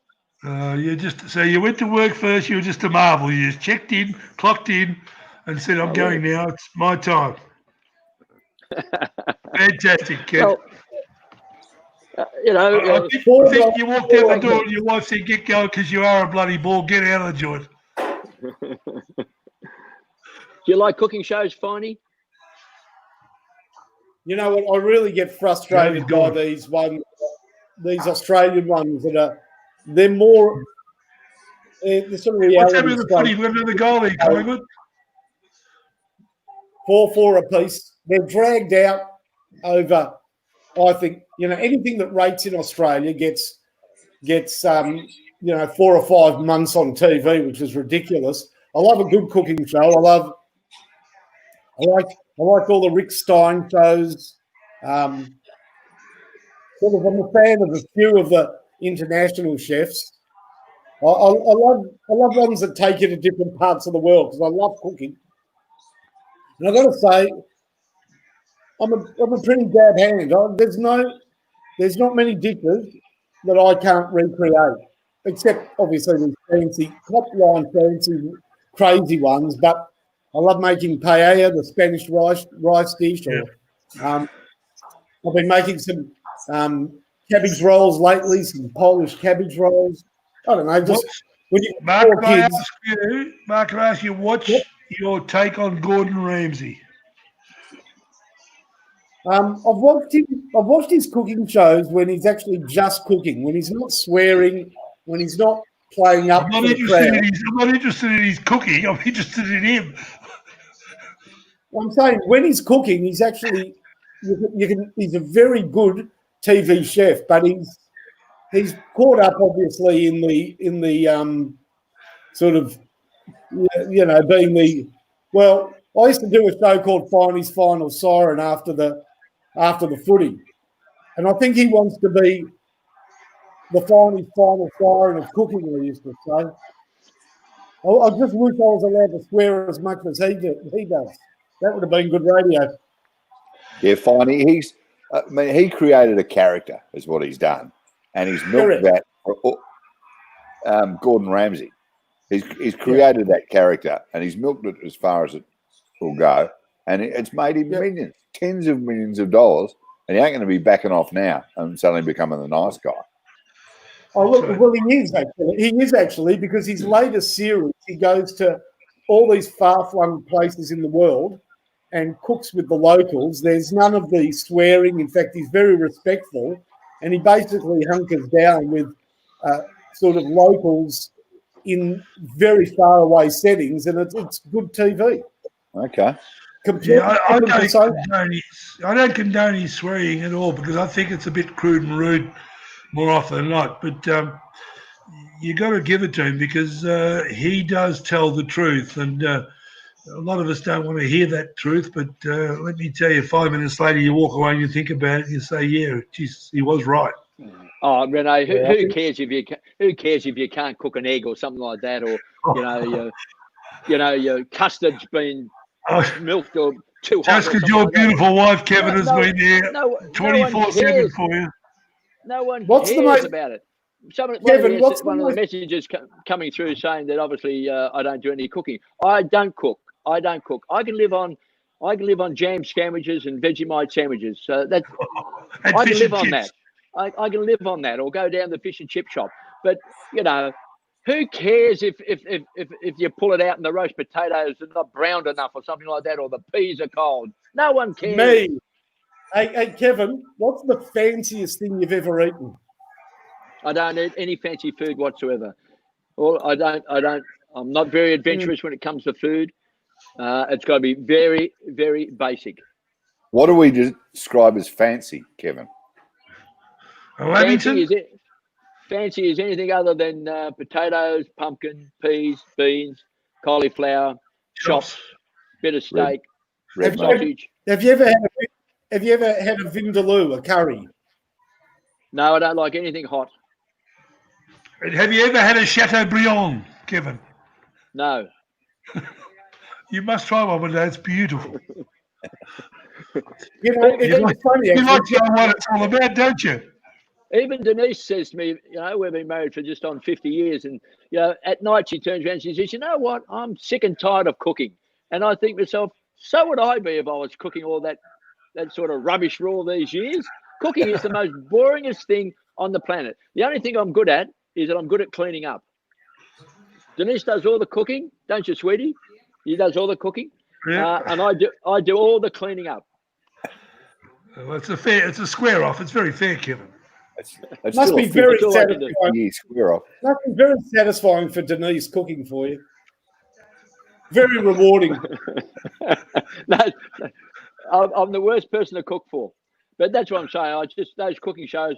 I know I'm one out here, but I just can't understand how people can possibly sit there and watch people put a bit of olive oil in a stainless steel bowl and mix it up with a bit of butter, and people get excited about it. It's funny, half time. It's funny, points each. My wife absolutely loves cooking shows. She watches me watching the football, and she says, "What on earth do you see in that?" So there you go. Just digressing a little bit again, Kevin. Football trips over the years. What was your best football trip? Because you go back to the late 60s, we'll call it the late 60s. I'm pretty boring there, Renee, because I hardly went on a football trip. You never went to Wangaratta or Albury with Dogger or something like that? No, I think the most memorable football trip I ever went on, most of the time, when I was married, I never went on football trips. Even when I was engaged, I just never went on football trips because I had to keep working. We had jobs, Renee. We weren't running around with a pair of scissors and a comb in our hand, But Richmond, I'm sure Richmond did have football trips that you may have gone on one or two, three.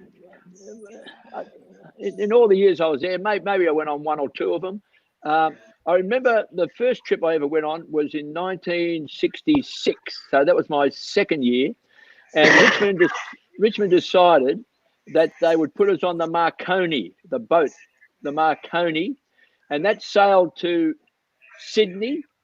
And then from Sydney, it went to Brisbane, and then we went to the Gold Coast for a week or so. Okay, who was the worst behaved footballer you went on that trip with, and who was the best behaved footballer besides yourself? I was the best behaved, but we didn't have anyone at Richmond misbehave. No one at Richmond. No bad boys at all. That was the other thing we went on. It took us about 4 days. I don't know, by the boat to sort of get to Brisbane or get to Sydney. It's one of the most boringest times in my life, being on a boat. How anyone can actually hop on a boat and sail for 3 or 4 days or a week or go on a cruise. How boring must that be? You don't want to go to the Caribbean on a boat? That's the last thing on my mind. I wouldn't go if you gave it to me for nothing. You like sailing? You like going boat, Serge? Yeah, I love boats. Actually, Kevin, I love some of the best times I've ever had is hiring a yacht up in the Whitsundays for a couple. Really? You talk about your 50-year marriage. I had my honeymoon was on a yacht at the Whitsundays. It was magnificent. Really get up at the crack of dawn. The only danger is though when you rent a yacht up in the Whitsundays, you wake up early, you get up early, you set the sails, you take off, and then you've been gone for not too long, and you think it's about time for a cold beer. And you pull one out of the esky, and then you look at your watch, and it's 10 to 8. And you maybe have put that off for a couple of hours. But no, I love boats, Kev. Now I've got to ask you, too boring. Half time, all square, 4-4 apiece. Where do we see it going from here? Finey, I how don't are you think seeing anyone the can. game? You know, it reminds me of a game that was considered for a while one of the worst games ever, the infamous St Kilda game versus, was it the Swans at the Telstra Dome at the time? Grant Thomas was captain and they both ended up on 8-8-56. Well, we're halfway there. We've got 4-4-28. Yeah. Except this one, under the new circumstances, is considered quite exciting and not low scoring. This game, actually, to be honest, this game is swinging like the proverbial pendulum. At the moment, you could not, on what you've seen, you could not separate them. They've both got dangerous forwards, Toby Green, obviously, and Stevenson up the other end. They've both got pretty powerful midfields, and to be honest, they've got good defences. That means that a lot of entries are being repelled. So it's start all over again. If we thought 16-minute quarters were short, well, now we've virtually got two 16-minute halves because it's as though the first half didn't happen. Yeah. It's your classic, just two good teams going head-to-head is what it appears to be at the moment. Well, you've got two teams that play as same as everyone else plays. Very similar. Get a lot of players around the ball, get a lot of density, play a lot of keepings off, a lot of handball, a lot of short kicks, trying to go forward. If you get it forward, you know, get numbers back there, clog it up, get a lot of players around the ball. And, I mean, no one could pick who's going to win this game. And the other thing is the scoring is so low, Serge, that lots of times a lot of people, they talk about the game being exciting because it's a bit like basketball in many ways. You know, a lot of basketball games get down to the last minute and there's a couple of points the difference. And, you know, it has an exciting finish. Well, you know, football's getting that way because the scoring is so low that you can be 3 or 4 goals down with 6 or 7 minutes to go. And you might have a chance of actually winning the game because, you know, you're 4 goals and they're 7. Yeah, exactly. And, exactly right. Here's two of the best teams in the competition. At different stages, they've probably both been favourites to maybe even win a premiership this year. I think the Giants were favourites before the start of the year. Collingwood's probably favourites now to win the flag. And I've said to you before, the salary cap's $14 million. The football department spending of coaches and recruiters is probably about nearly $10 million. So the investment is $24 million to get that side out onto the field to win your game. So there's about $48 million it's costing at the moment, and we've got 4 goals each. It's not value for money, is it? Really? Well, not value for the money, but that the abnormal has become the normal now. And as it goes on year after year after year, where scoring keeps coming down, and last year I think was the lowest scoring since 1965. So what you get is you get an arm wrestle, a lot of players around the ball, not scoring. Scoring's not the priority. First of all, it's the defence's number one priority. Second priority is to get numbers around the ball, density around the ball. The third priority is to play keepings off. And then if things go our way, we may open up and get a goal. So scoring is about the 4th priority. So that's what we're used to. That's what we've got now. And people watch it and they now accept it. But, you know, from those who might have had different memories of the game, you know, having the best players in the competition, the creme de la creme, best players in the world, and what we get is, you know, scoreless quarters, 2 goals to half time, 4 goals each at half time, and it's accepted these days. So who's going to win this game? I don't know. No one knows who's going to win this game. No one. Kevin, I don't know where you got this thing. It's accepted. Who's accepting it? Well, You're saying the general public's accepting it at this stage. I think they have. Well, you see, you've got to. It's accepted because, Renee, people grow up with it. So if you grow up with it, that's what you see and that's what you accept. It's like the modern day player. You say to the modern day player, there was a time when players never ran off the ground when they kicked the goal. It was time when they didn't have interchange.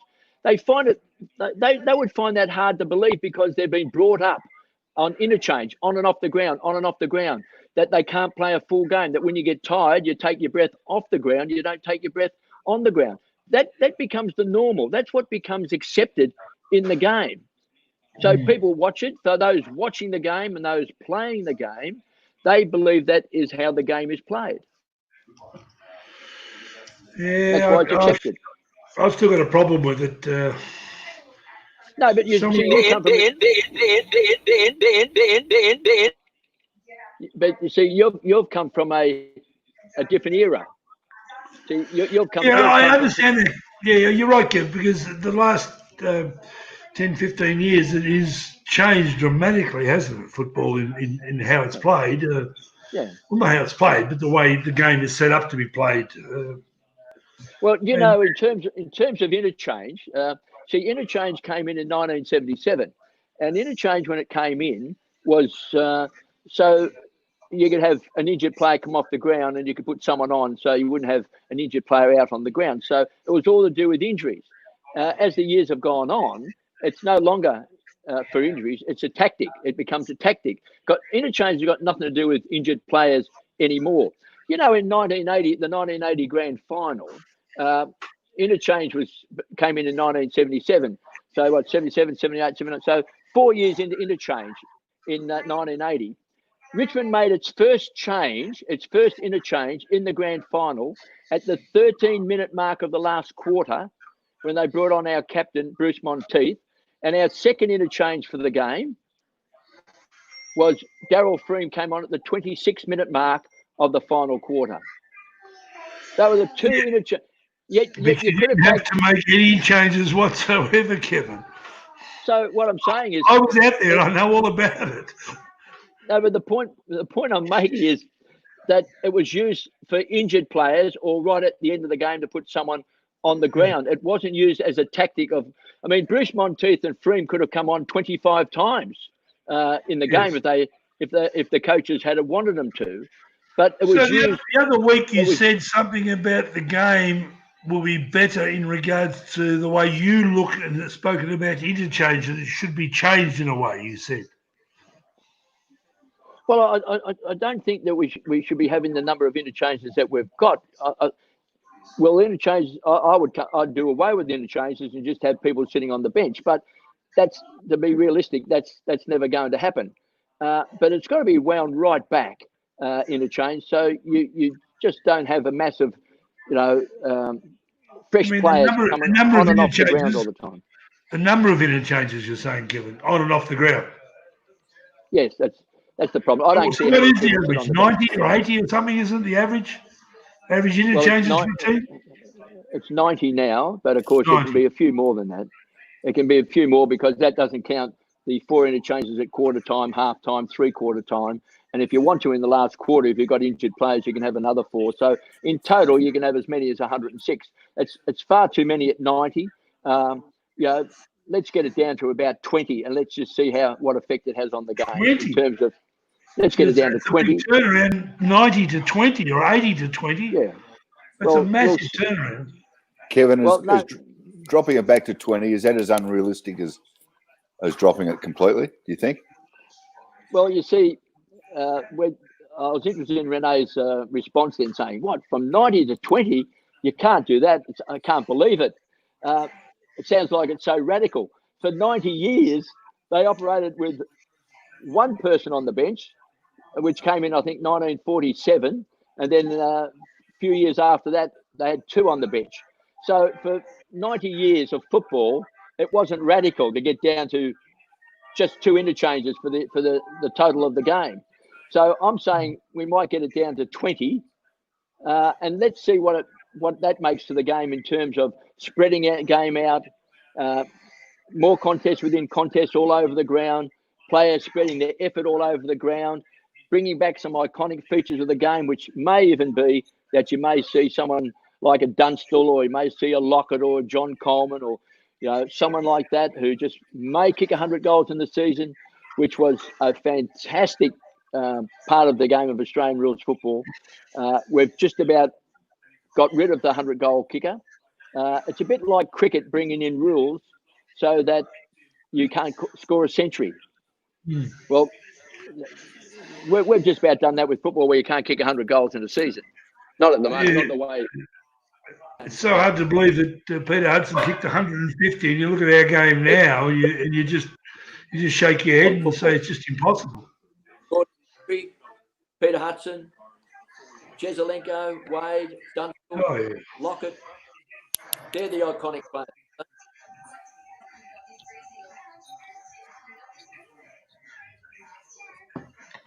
So do you believe, Kevin, that the Rules Committee will look at that going forward? Well, they're looking at it. I mean, that's why they brought in the changes of 6x6x6, and that's why they brought in the changes to the ruck rule and the kick-in rule and protected zone rule, because they know that football has a problem. They just don't know how to fix it. They certainly don't want to touch interchange at the moment. For what reason, I don't know. Maybe the coaches put too much pressure on them. And then people come up with all sorts of ideas, as you know. Make the goal square bigger, can't mark it when it's kicked backwards, 9 points for a goal, all those sorts of things. I mean, people know that football's got a problem. It's just how do they fix it? I'm talking as a spectacle, as a theatre goer watching the game. I believe it should be better. How do we make it better? That's the thing. Well, my theory is that by spreading the effort out all over the ground and players having to play a full game. I mean, I don't like seeing a player like last night. I was watching the Sydney Swans game, and Papley finished up kicking 4 goals for the Sydney Swans, but every time he kicked the goal, he sprinted off the ground. I don't want to. I personally, as a theatre goer, I don't want to see that. I want to see when the ball comes down again in the next 2 minutes or 30 seconds. That I want to see if Papley's going to pounce on the ball and kick another goal. Yeah, that reminds of the old days, how it used to be. And you love that player to follow up with another goal or another goal. And he went on to being one of your best players all the time. So and now, as you said, they pull you off the heartbeat. Yeah. Straight over the boundary line. Players get on a roll. All of a sudden they're up and about. Their opponent, of course, is very, very edgy. You're running on top of the ground. You've got the adrenaline flowing. You've kicked a goal. You've kicked another goal. You feel fantastic. You don't feel tired.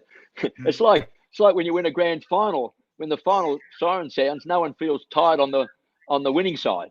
The those on the losing side feel exhausted. Yes, I know what that's like, Kevin. Too many times. But this game tonight has become an arm wrestle, and it's going to be pretty tough to see who's going to win it in the second half. I'll see if I can get some stats at half time in terms of the players. Whitfield's had it 15 times. Zach Williams down back's had it 13. Maynard's had it 12. Jeremy Howe's had it 15 times. Toby Green has kicked a couple of goals and had it 10 times. That's terrific work for a small forward. Darcy Moore's had it 10. Josh Kelly's had it 9 times. Pendlebury only had it 8 times in the first half, which is well down on his average. He's been quiet for. So he's been quiet. Grundy's had 7 possessions. He hasn't had the around the ground impact that he's had in other games. We'll see what in terms of Mumford. Mumford has had six possessions. So Mumford in a way is nullifying the. Grundy's the All-Australian ruckman over the last 2 years, and he's an outstanding player. I think Mumford coming to the side has made a hell of a difference to the Giants. I said before the game that Sam Jacobs, I thought, was going to be a good player for him and a good pickup because he's tall, about 6'7", get his hands on the ball. But he hasn't had the urgency in the last couple of weeks, and they've looked very fragile and frail around the ball. And then today you get Mumford in, and as you saw, he wins the opening tap. He lays strong tackles, puts his big body on the line. He gives a lot of confidence to those midfield players and around the ground. He's a protector. And I think in this game, he's important, because he's got a presence about him. I'm just looking at Steel Sidebottom stats: 3 disposals, no clearances, 4 tackles. Very poor. Yeah, well, I mean, if you've got side bottom not getting the ball, and you've got and also Pendlebury not getting the ball, I mean, two of their greatest players. That's a big win for the Giants. And you look at Lockie Whitfield, who's been very damaging running through the centre. I think you said, Kevin, he's had 15 or so touches. Yep. But most of them, he's hit a target as well. And you compare that, as you say, Renee, to side bottom, three touches to half time is just not good enough. The Goey's only had it 5 times. So a lot of their star players are just not getting their hands on the ball. Yeah, but De Goey's one of those blokes who can get 8 touches and kick 4 goals, and he'll have done his job. He hasn't done it so far, but I mean, that's Haynes again. I've just got a message to say that the intercept marks at half time by Collingwood is 12 already, which is good or bad. And guess what? The average this season is 22 intercept marks for Collingwood. Yeah. So they've still got a fair bit of work to do. I'm very bit disappointed with Mason Cox tonight. He hasn't. I don't think he's got hardly a touch on the ball. I'll look him up for you. Yeah, have a look, Kev. What's his stats telling you? Renee, I've noticed a couple of times when he's gone up in the ruck, he and I guess this is his lack of experience or what have you of playing AFL football, but he tends to go up with 2 hands and knock it down that way. There's no back and forth like you'll see Grundy or Max Gawn do. I think he struggles when they put him in the ruck. His only real, I think his best position, Mason Cox, is to put him at centre half forward or full forward, take a couple of big grabs there. You know? Deep forward pocket, and talk to him when he's down there and tell him when to run and when not to run, and that's when he's. As a tap ruckman, he's not the answer, and Mumford can push him to the side. Yeah, push him off balance very easy. He's not a very well balanced sort of big 6'8", 6'9" player. Yeah, Cox has had 3 positions in the first half, 2 and a handball. So the Giants have done well in down really damaging players in De Goey, Pendlebury, and Sidebot. Both key to it is that they can.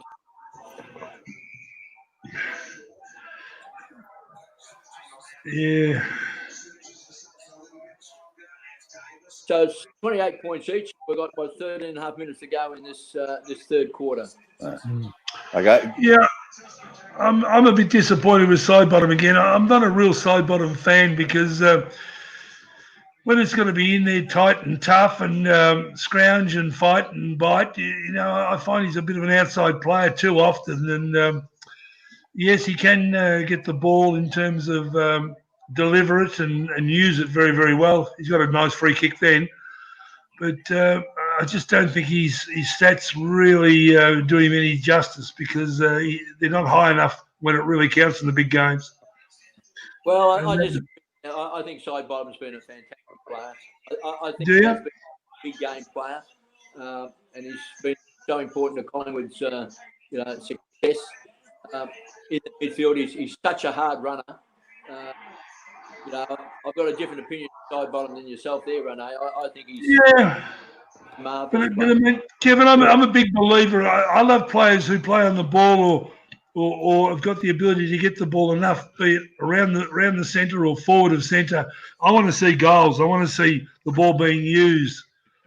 I just get a bit frustrated when they talk about, like you are with Sidebottom, and he just doesn't kick goals or use the ball well enough at times, especially when the pressure's on him.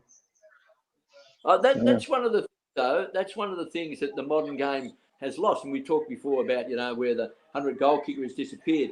But the midfield goal kicker has disappeared out of the game as well. And that's because, it's a bit like basketball where you have the point guard, the playmaker. There's so many handballs and so many kicks around the ground trying to set up. But you'll see the best midfielders in the game that average close to, when they have the full quarters, they average close to 30 possessions a game. And for the season, they'll kick 12 goals or 14 goals. So that's one part of the game that's disappeared as well, where the midfielder, should be kicking at least a goal a game. And if you happen to be a star or one of the great midfielders, maybe close to 2 goals a game now. Toby Green's just kicked his 3rd goal, and that's what he's good at. He gets the ball on the forward line. He's a great competitor, and he converts. But that's great midfielders kick goals, but it doesn't. Yeah, but that's what I want, Kevin. I want Dangerfield and I want Fife to kick goals because they're great ball getters, great midfielders, 6'3", 4", whatever they are. And when they do kick a goal, it electrifies the game and lifts the team.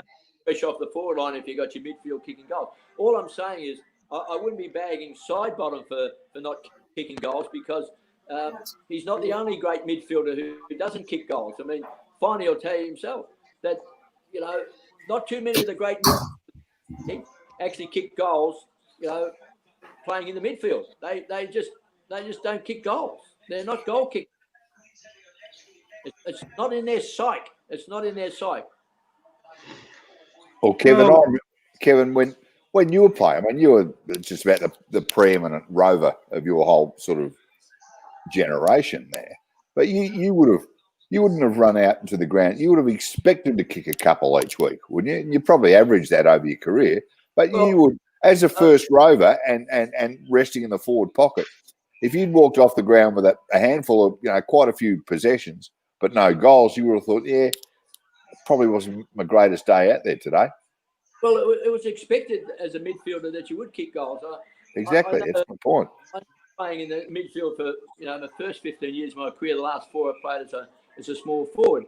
But I kicked 50 goals in a season. As a non-baller, or 45 goals in a season as a non-baller.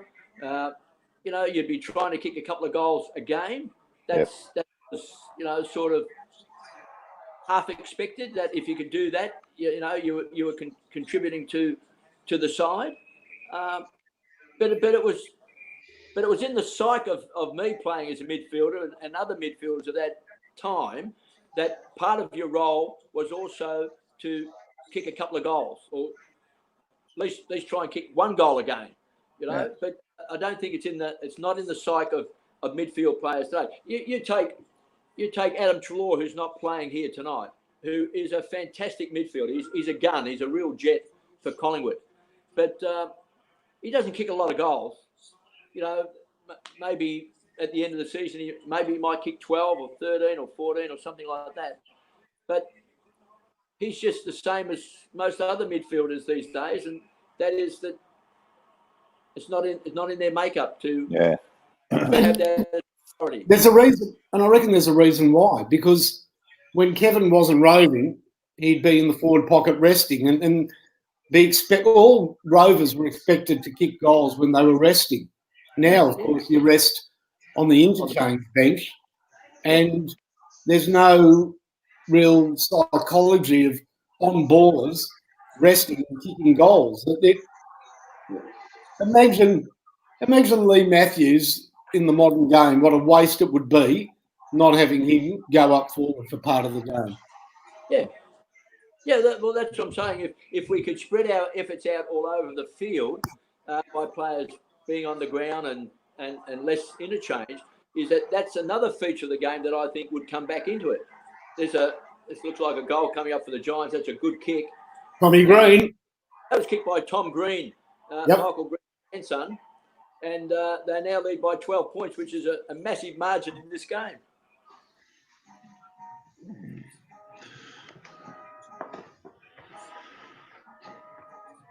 I'm from the old school, Kev. I love players. And Dusty Martin has really been the catalyst for players who play on the ball and can kick goals. And doesn't it make a difference when he's on the ball kicking goals for Richmond?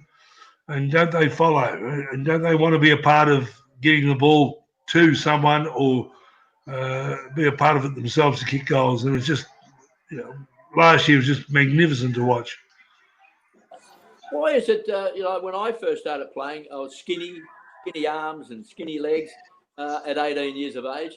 Tom Green just kicked a goal there. He probably weighs about 90 kilos. How come they got so much bigger fight? But Kevin, if you saw, they cut to the close-up of Tom Green there, and you look at his face, he looks about 12. You know, even though he's built magnificently, but he's still a very, very young man. Just got a clearance there. He's a beauty. You'll find it's the varied diet. I guess maybe you would have been better served eating a few different things rather than your very basic diet, Kevin. Well, Lamingtons and a cup of tea, it's pretty hard to get past, isn't it? Yeah,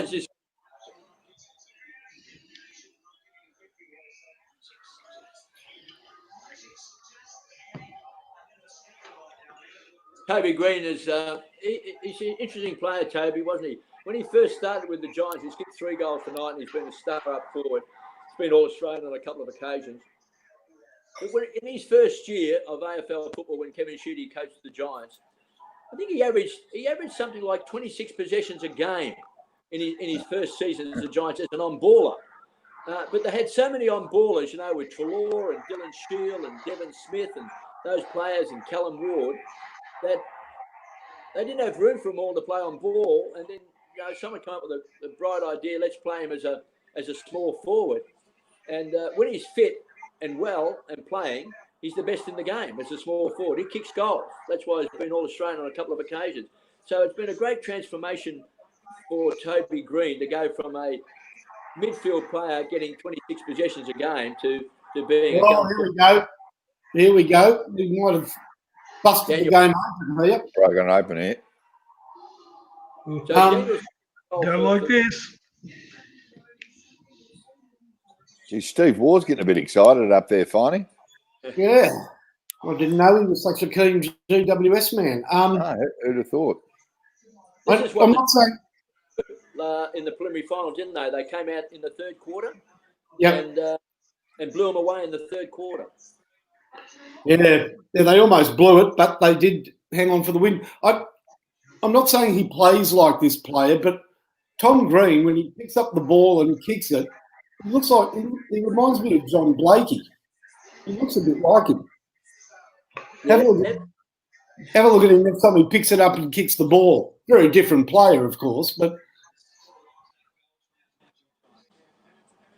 let's keep an eye on him.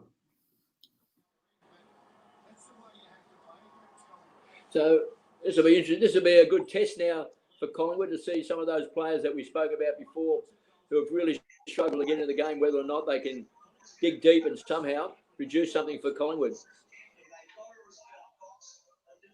But all of a sudden, starting to charge out of the centre.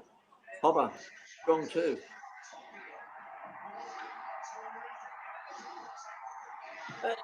They're fine. The thing about the Giants is they're not easy to follow, are they, as a side? I mean, their last couple of weeks, they've been tipping, haven't they? But when they play well and they back themselves in, they get more vigorous, they get more urgency in their game, and you think they're going to be very difficult to beat. But again, they may come out next week and play like pussycat. Yeah, I mean, in a way, they were not brilliant last year. It was not maybe their best year even. But obviously they hit a bit of form during the finals. And they seem to be that sort of team that they can, at their best, be a very difficult team to play. Gee, that was a nice kick by Pendlebury. De Goey let him down then. But as De Goey does, he made amends. And that's a good goal by Myercheck. Well, they needed that one. Got out of jail there. Yeah, but he's like that. He's got the ability to do that, doesn't he? Yeah, good recovery from De Goey. Very good recovery when he should have marked the ball. Yeah, definitely. Beautiful kick by Pendlebury, wasn't it? Yeah, well weighted, and I didn't think he jumped high enough. He thought it was going to come to him. Yep. And a good recovery, though, good goal. So, put something back in the game now. Yeah, that's they needed that one. Look at those boots. He might play for Richmond next year.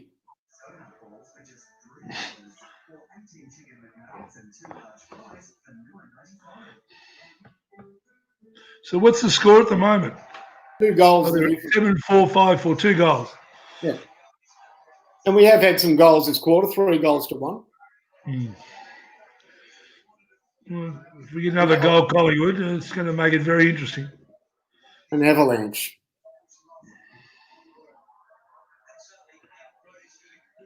God, it looks funny without that crowd in there, doesn't it? When you look at the ball being bounced in the middle and you look across the ground, you think, what's going on here? Side bottom man. Yeah. No.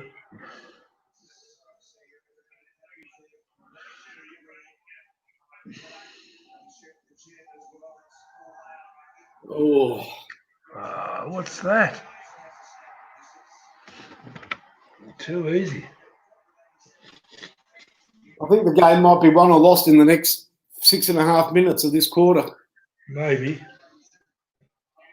I mean, they are definitely pressing GWS. If Collingwood can resist, then they're back in the game. Cox, that must have been his first touch, surely. No, he's had a few. And I'll tell you one thing.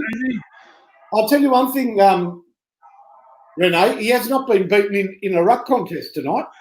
Oh, yeah. It doesn't mean much to me. Yeah, look, I think he's of more use than Darcy Cameron. I really do. Really? Oh, I don't think Darcy Cameron's done much at all, did he, in those 2 games? Oh, yeah, but he's only a baby. He's got a bit to do. He ran into trouble then. Oof. Bad handball.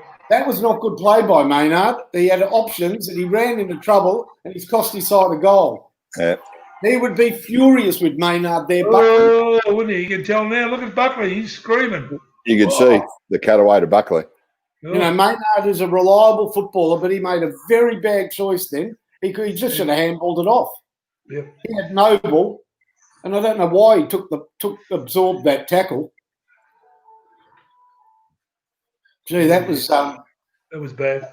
That, and the coach knows we are in absolute game decision period here, and that is the last thing that they wanted was that goal. Look at this on replay. What's this? This is a lovely piece of work there.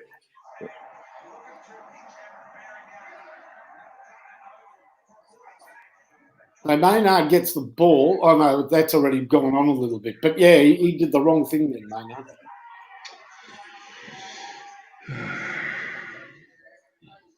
They're looking dangerous, the Giants here. I mean, Collingwood had half a sniff before that goal. It's the old. Every time, you know, when a team works and works and works, finally kicks a goal, and then bang, just one comes straight back the other way. It's exactly what happened then. Play on. Pendlebury up and under.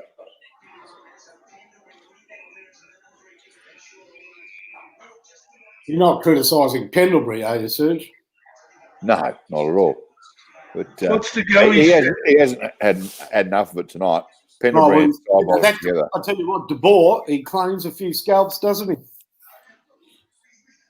he? Yeah, he's pretty handy. He's a consistent player. I reckon he gets away with too much, De Boer. Does he? He wraps his arms around players all the time. That's no good for the game. Yeah, he strikes me as being one of those really annoying players, De Boer. But that's not a criticism. I think he does his job absolutely beautifully. He's well known, De Boer. Oh, that should be a free against my check. Can't make the distance. Who's this? This is Brown, isn't it? Brown, 17? Yeah, it's Brown. No, he can't make the distance. Oh, Cox should have marked that. He was the only bloke to have hands on it. He was 7 inches, 8 inches above everyone. He should have held that. Flat hands, and they were flat as a tack, they were. Awful looking hands up in the air.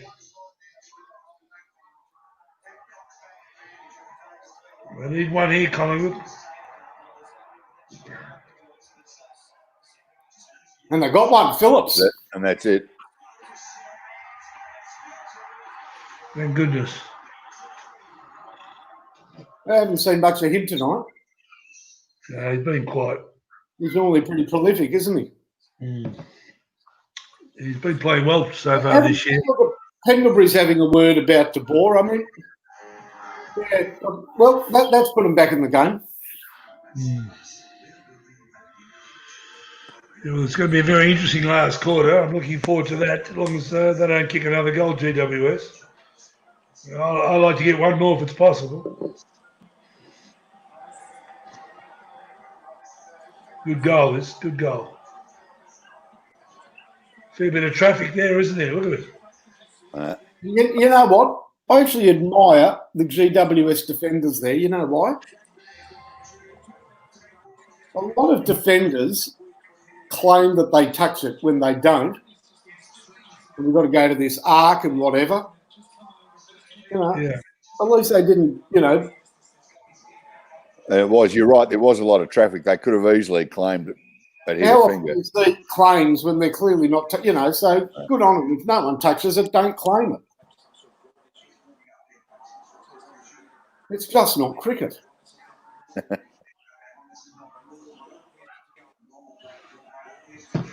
Oh, that was a free to go. Here we go. Now maybe Collingwood. Cox, Jesus. I thought he did bloody well then, Cox. Goal. He kicked it off the ground. And Mike said kicked it. That's what you want the ball coming down, front and centre. Yeah. Cox brought it to ground and Mychek was in the perfect spot. That's what you want. He's not going to be marking heaps of ball like that, but as long as he's competing and the ball's coming front and centre, you can play to that. Yep, they all ran onto it front and centre. That was great. Yep, great goal. He's good, Mychek. Oh. He's bigger than you think too, Mychek. You look at him next to Cox. Here it is. Have a look. It's going to come. Here it comes. That's what you want. Oh, he read that beautifully. Look at that off the ground. You're guilty. Great goal. Giddy up, Collingwood. Jamie Elliott, he's another one who hasn't done a lot tonight. Am I right in saying that? Hasn't had a sniff. I'd like to see his stats. I can see his tats. I'd like to see his stats.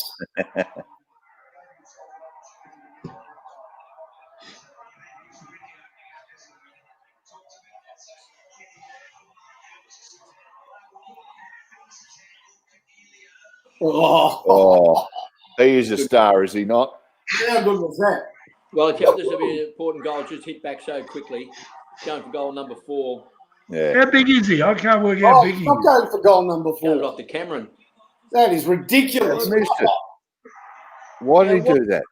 He actually do that. Here's Toby Green. He's kicked 4 goals. He's the hottest forward on the ground. He's taken a mark. No angle to speak of. Why would Cameron even call for it? Out? You know what, KB? Why is Cameron running past for the handball anyway? Yeah, well, he's 8 metres out. He should have just... Yeah. Jeepers. That wouldn't have iced the game. That could have given them, 3-goal lead into three-quarter time, which would be very handy. Cox, no, still nothing. Well, he's got a set shot. He can go back. He can take his time. He's got 30 seconds to kick the ball. Compose here we himself. go. Collingwood will kick a goal here. Hold it. You're dark on there. You're dark on Cox there, Rene. Running by. Rene, look, whatever you get out of him is a bonus, Mark, honestly. But, but for a big bloke, he did keep the ball going forward. He's the one that... ridiculous. Oh, yeah, the ball was trapped. He trapped it. But, that's just been far too cute with Toby and Cameron. Cameron shouldn't have even been thinking about that. Oh, he's missed it. Should have said him go back and put it straight through the middle. A bit of a let off there with Mychek hitting the post. Jeez. Kevin, just reflecting on something we were talking about before, just before the quarter ends, we just got a comment from a viewer. Quick answer: will there ever be any more 100-goal-a-year goal kickers in the AFL? Do you think it'll ever happen again? Not hard to unless imagine. they get in. not unless they get interchange down. It would take a miracle season by something extraordinary for someone to kick 100 goals the way the game is played now. Correct. Well, is that not a free kick against my check?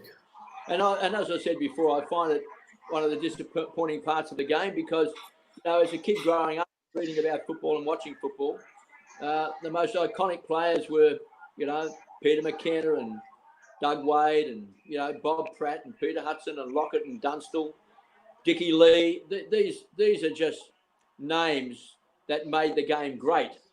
But those players and that type of player is no longer in the game. I would say this, disappointing Kevin, for the game of Australian rules footy. Kevin, I would say this. There was the period, of course, the arrival of the 100-goal kicker. We had the great Gordon Coventry. There was Bill Moore at St Kilda, Jack Titus at Richmond. Geelong had a 100-goal kicker. And, of course, the great Bob Pratt. And then... That young boy, Zach Williams, on the bench, he's had a lot of injuries, finding. Yeah. But I'm just saying that there was a period in the 30s and 20s where we had Coventry and Pratt, Moore of St Kilda, Titus kicked 100 goals. The guy at Geelong kicked 100 goals. And then, after the war, in the 50s and 60s... Phillips has just kicked Another one. Phillips. Yeah. Kevin, in the 50s and 60s, there was a period where every, Peck and guys like that, no one was kicking more than 70 goals a year. And then along came McKenna and Doug Wade and Jezza. So there was a 20-year period between the great 100-goal kickers where there were no century goals kicked. Hopefully we're going through that period and we'll come out of it. Is that possible?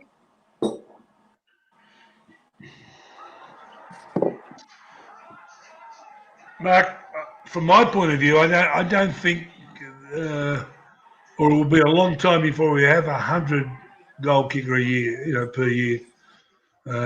Just the way I see the game, the way it's played. I can see a Lynch kicking 30 or 40, Rewalt 30 or 40 a year, but that's about all. I can't see 100. 100 goals. It's a big ask in this type of game that we play now, called football. It's a big ask. And especially since back in those days, even that most recent generation of 100-season goal kickers, they would often have so many one-on-one contests and marking one-on-one. And in the good sides like Dunstall and these guys, they would get the bullet passes lace out on their chest, or they'd be one out to take a mark, and they'd end up having 10 or 12 shots at goal in a game. And the better ones, they would quite often kick 8 or 9 in a game, which just sounds just almost absurd these days. When we're talking about sides be lucky to kick 8 or 9 for the whole team. So I think a lot of the one-on-one contests is because they've gone now because of the congestion and all that. It's hard to imagine that ever coming back. The 100 a year goal kicker. Now it's going to be. It was all square at half time. There's going to be a point in it at 3/4 time. You're going to go out on a limb. Who's going to win this, Kinky? Well, it's going to be tough hard football the last quarter. I can't call it, but I like the fact that we're hanging in there. We're coming back at them. Let's face it could easily be a draw. Yeah. Could go anyway. We need another draw. It's only been a fortnight. I reckon it's been a pretty good game. Oh, it's been a good game to watch. There's been a lot of highlights. Phillips has just kicked 2 on his left foot in heavy traffic. You don't see that too often. Myercheck's kicked 1 from mid-air and 1 a snap from to go. The hand pass from to go. They were both great goals. Toby Green's been a ripper. There's been plenty of highlights. Yeah. How about this one off the SMS from Daru Minafi? I'm from the USA, and the AFL is an amazing sport. Nice to hear from you, Drew. I wonder what part of the US he's from. Not that it's of any great relevance, but there is a real groundswell of support, isn't there, at the moment, coming out of America for the AFL? Well, probably they're seeing more of it than they've ever seen before. You know, they've got the opportunity to watch it. You can watch it, you know, on any of your devices that you've got now. But Australian rules football, we believe it's been the greatest game in the world. And Daru is from California because it's got so many great attributes to it. I mean, it's got marking, it's got kicking, it's got running, it's got handball, it's got contesting, it's got 360 degrees in terms of playing the game. It's played on the biggest surface with the most number of players on the ground. So it's always got some great attributes, iconic features of the game that makes it great. It'd be interesting to see if Daru could watch some of the games like the 89 grand final, or watch St Kilda play Geelong in that 91 final, or watch Richmond play Carlton in 28-22, or Hawthorn play Geelong in that big game at Princes Park, and see whether or not he notices the difference between games of football that used to be played, say, in the 60s, 70s and 80s, and maybe in the very early 90s, compared to what he's watching now. Yeah. But because it's got these attributes where, you know, there's no padding and players jump in the air and take marks and crash into each other and tackle and, you know, kick the ball, you know, sideways and hit targets and things like that, you can understand people who have never seen the game thinking, well, this is quite an extraordinary game, because it's no other game on the planet like Australian rules football. Yeah, that's what we do. The question I'd like to ask all you guys, who does Toby Green remind you of 20, 30, 40 years ago as a footballer?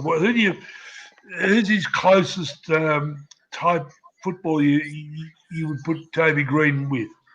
Because I've got someone he reminds me of a lot. Because my angle comes from that little bit of nastiness, a little bit of smart ass. I'm good. Yeah. And I'm going to give you a whack in the gob, and I'm going to kick the next goal, you know? Mine too. So who are you suggesting, gentlemen? Well, I reckon, even though he's obviously shorter than this player, I reckon he marks in a very similar style to this player and has a similar attitude to this player. It reminds me of Peter Buzzusto. Finally, I was just about to say Peter Buzzusto, and the reason... the way Toby Green took that last mark, that's the way he marks the sort of mark. Buzzusto would always just get the sit and the hang behind a bloke, not stand on his head. He did that a couple of times. No, that was the sort of marks he would take. Yeah, and he had a bit of nasty, and a fair bit of personality about him as well. Yeah. What do you reckon, Kev? Good call. Well, I mean, he can.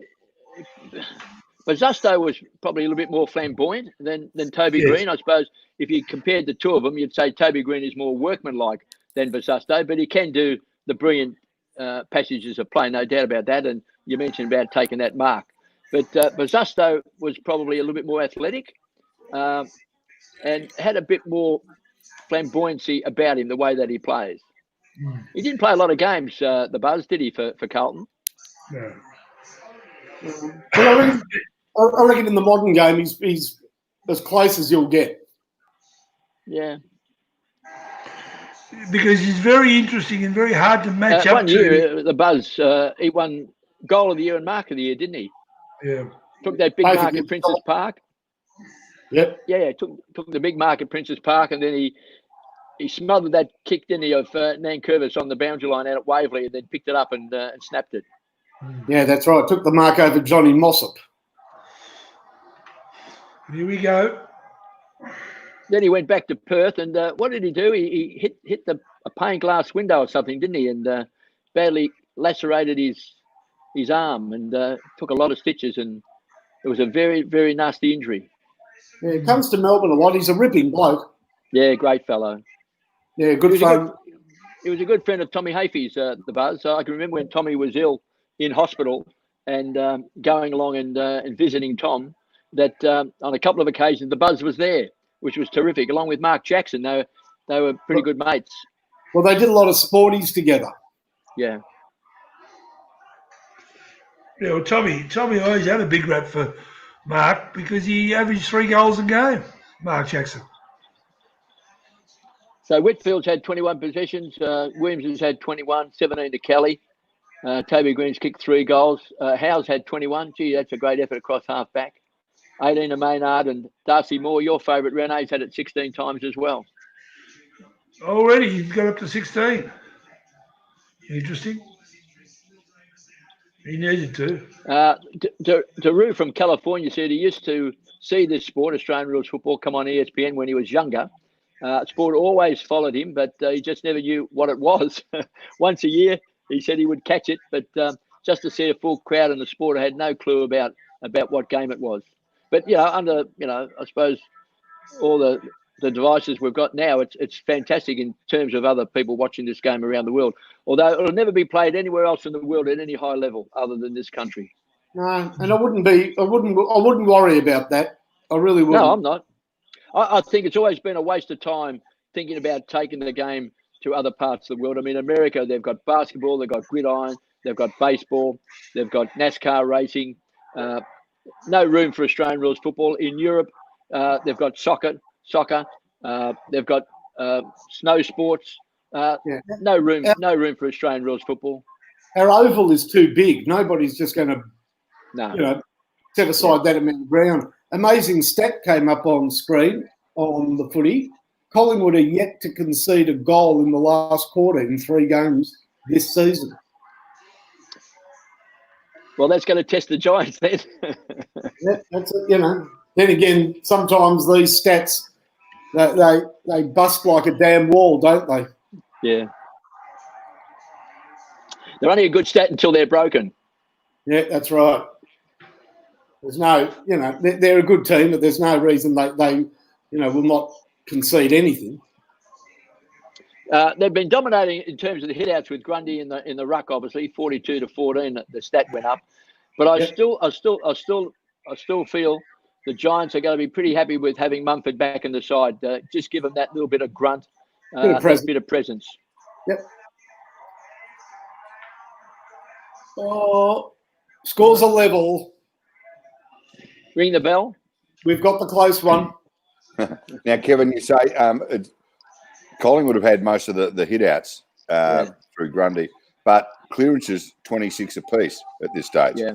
So the Giants have read them pretty well off Brady's hands. They have, and the fact that we mentioned at half time that a couple of their star midfielders hadn't had much of the ball, so they've had to work pretty hard in the midfield, the Giants, and they've done it well. Yeah. That's really poor umpiring. That was a mark by Toby Green. Yeah, I thought it was. Oh, every day of the week. That's not a free kick either. That's a terrible decision. Maybe a square up there, Renee. Terrible decision. Or as they say in Latvian, the square upski. Possibly. Come on. Good. Bowled him. Bad kick, unfortunately. Umpire. He's been very slippery tonight, Stevenson, hasn't he? He's been able to... he looks dangerous every time he goes near it. Yeah, very dangerous. Good ball. He's beaten 2. Well done. Around the neck? No. Oh, Renee. I'm just hoping and praying at the moment. It's in our forward line. Have a look at that shot on the TV screen there. 2/3 of the ground completely empty. Crazy. That's good tackle. Great tackle. Whitfield. As I told you before, Renee, he does all aspects of the game, and he does all those aspects very, very well. Who's that? Lockie Whitfield. Yeah. Oh yeah. I reckon he's been best on ground tonight. Yeah. And he's not super big. I mean, he's in terms of muscles on muscles, but he does most things pretty good. Yeah, he's pretty balanced and holds his composure very well, doesn't he? He's like Fred DiBiase, the old wrestler, Serge. You know what they used to? You know what his nickname was? Yeah. Classy Fred DiBiase. And he is classy. They keep coming, Collingwood. There's one for you, There you Renee. Oh no, he's got one finally. Yeah. Bad. Trouble. Ugly. Dragged it in. Free to Collingwood. That's a Collingwood ball if I've ever seen one. Free kick. That's never.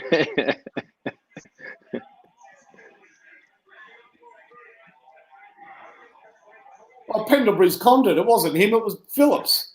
Look at Yeah. this. Oh, he has paid it. Yeah, but it was Phillips's free. Yeah.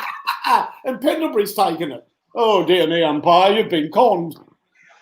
He dived in the last second. He dragged it in, but he hit it out between his legs, and the umpire didn't see it. Oh, Pendlebury kicks this. The umpire will have egg on his face. He has. No. It's just like, he's starting to get back into the game, though, Pendlebury, isn't he? He's what? He's getting into the game. Yeah. Yeah, this last quarter he's taken it up a cock, hasn't he? He's leading by example. He's a campaign. One of the best I've ever seen. Play on. Just put up a stat. The Giants have been in front for 45 minutes, about 45 minutes, and Collingwood's been in front for about 9. They're in front now by a point, 55 to 54. How have you seen the battle between Darcy Moore, Renee, and Jeremy Cameron? Yeah, I think it's pretty even. How many goals has Cameron got? 2, 1 or 2? 3? 2, 3? Moore's done him like a dinner. Yeah, it's been a good contest.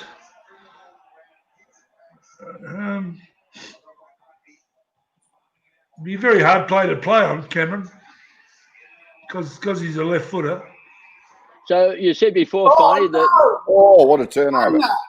Who kicked that? Maynard. He's had a stinger tonight, Maynard. He's playing like Maynard G. Krebs. Oh, Maynard. you said before, Finey, that no one's kicked a goal against him in the last quarter. Is that right? Yeah, but then again, Maynard has not been helping as he did then. He's cost him 2 goals with shocking mistakes, Maynard. So And kick then off the ground. That'll be the difference. That was Kick off 4-metre the ground pass. by Kelly, so kicks a But goal. you know what? He's a good kid, 5 Maynard. He'll fight on. He's a good kid. Oh, he'll be all right. Yeah. But he's battling tonight. Yeah, it's whether or not he can pull it together tonight. What about Chris Mayne tonight? Have we seen much of him? Very He quiet. kicked the ground with his foot. Maine often has a direct opponent. Maybe he's done well in that regard. That was a terrific bit of play by Green, Toby Green. He was just good enough to get his foot to the ball, and in heavy traffic, just to toe poke that forward, and that enabled Kelly to kick it off the ground. Very Bugley. possessive, Kevin. Very true. Very true there. No, the Buzz would have tried to kick it Touche. himself. Well, I'm not saying Toby Green didn't try and kick it himself, but he got the ball moving in the right direction, which was good enough for him to kick a goal. Oh, well done. Not so well done. He's a very good player, Haynes. Haynes is a very, very good player. Yeah, he's very solid, isn't he? He's not fancy, but he's played very in solid. front then, so good players play in front. Read the ball, read it well. That Finding was, White. that was much better there by Maynard. And not only did he block Toby 50 Green, metres. 50 metres against Toby. well, that was great play by Maynard. Look at Maynard here, keeping him out of the contest. Well done. Good work, son. Well done, Maynard. Was it worth 50? Yep. Yeah. Silly, Toby. Toby, silly. Bit of a nasty one. Oh, Toby. And can I tell you, I've met Toby Green, Yeah. and he's a really lovely kid. He's a really decent kid. Yeah. Things haven't been that easy for him all his life for certain reasons. And I'm telling you, he's a really good kid. He really is. He's a wonderful natural footballer too. He's not a basketballer. He's not an athlete. I mean, he could probably turn his hand to all that. But he's just one of those kids you go, that kid can really play football, you know? And they're not as easy to spot these days as they used to be. Yeah. You know, he's a kid that had a bit of an incident, or quite an incident, when he started his career. And often people like that often, you know, are always in the headlines. But he has stayed out of them ever since. He really has. Off field, he really has worked hard. Oh, test the ball. Another terrific mark by Haynes in defence. He's going good. He's hard to pass. Yep. Finey, why isn't his nickname Desmond? That's what I'd like to know. Haynes. Yeah. Because he doesn't go onto the field wearing a beautiful 18-karat gold bracelet and necklace.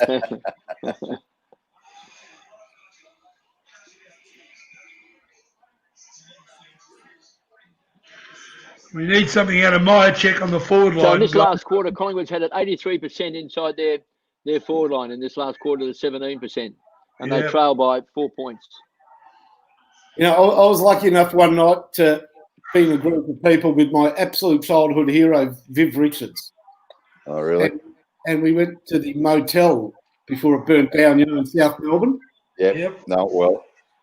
And just before we went in there, somebody said something to Viv, obviously, you know, looking forward to going in there. Do you know what he said?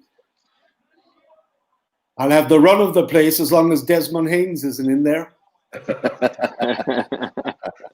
He was a big cardio too, was he? Says it all to me about Desi and Vivi. Well, let me tell you, Vivi was he didn't struggle either. Vivi at that point had already lifted his bat for his half century. And he was still doing good work.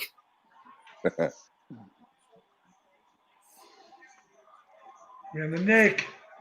Looks like it's all just gone up a notch here, boys. Oh, that is painful for Jeremy Howe. Oh, dear. I hope it's just a knock. Oh. He's in trouble. Yeah, I mean, he's holding his knee. I just hope it's just heavy bruising, because it was a clash of knees. Oh, no. Got bent badly. Oh, no. Oh, please no, because he is what the game cannot do without.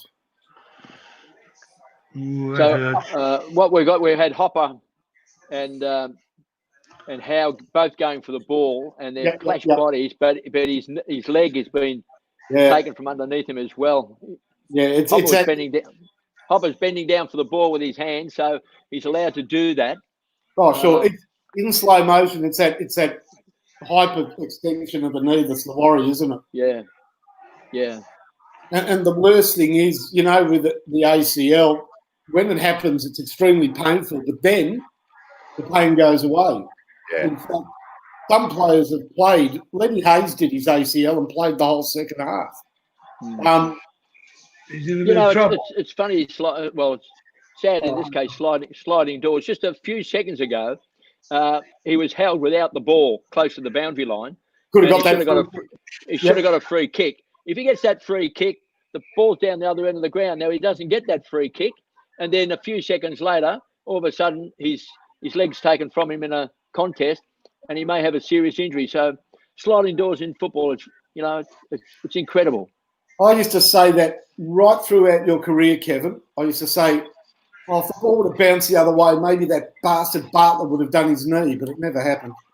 And Stephen Milne would have kicked a goal too. Yeah, what's the saying? If St Anne's were pots and pans, oh, to be a tinker. Now, gentlemen, Daru, our mate from California, has come through again. he's obviously heard us talking and wants to know what a disposal is. So, Drew, generally, disposal is just an all-encompassing word for either a kick or a handball. Yeah. So if you've had 12 kicks and 5 handballs, you can safely say you've had 15 disposals. It's just a pretty simple one, that one. Gentlemen, it has been an absolute pleasure. I have got after the game I do with Rowan Connolly, Footy Origin final sign, so I'm off to do that broadcast. Free kick, Collingwood. I leave you with the game on a knife edge. I just want to go around the panel. Rene, who's going to win it? Well, let's see what happens with this goal, Mark. Rene before he has the shot. Don't go before he kicks this. Kevin, who's going to win this game? I'm going to go for the Giants by a point. Serge? I'd like to see the Giants win, but I suspect Collingwood are going to get over the line. Let's see what happens. Kick this, Brownie. Callum Brown. Not enough on it. That's a rewatch. See you, boys. Loved it. See you, Finey. See you, mate. Say hello to Rocco. That was like a 3-quarter kick, wasn't it? Yeah, he just didn't really punch through it enough. Didn't try to overkick it, but do something to that now. But you see Pendlebury then, he suddenly comes good in the last quarter when they need him. Yeah, he's done that all Hoskin year. Elliott, of course, played with the Giants. Who's that, Kevin? Hoskin Elliott's having a shot. Oh, He's play with the Giants, so he's got a chance to put the Pies back in front. They trail by 3 points, 60-57. 6.5 minutes left in the game. It's a good kick on its way. Nice Not kick. quite get the distance as it did, but it hits the post. Might have been dropping too.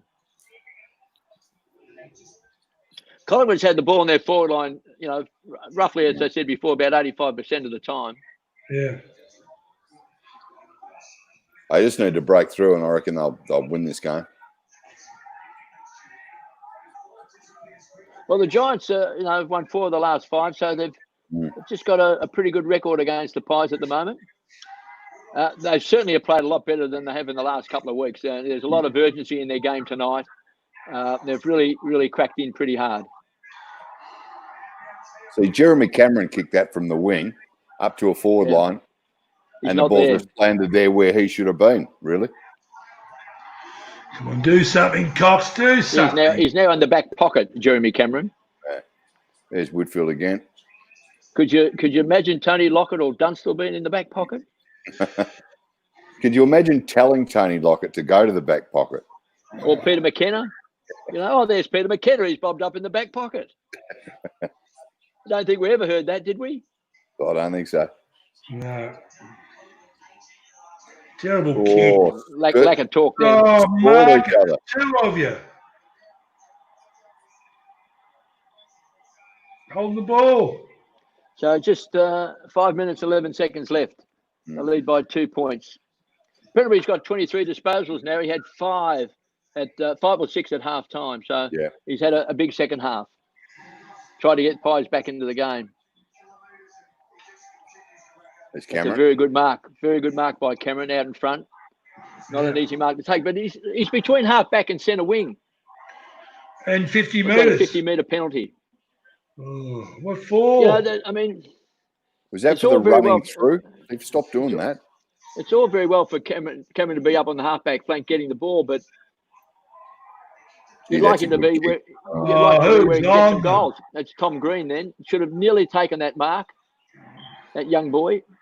Kicked the goal. He probably should have taken the kick when on his first balk then. Yes. But still, it's only his second game. He's shown a lot tonight, a lot of promise. Pendlebury again. Long. Let's go long with it.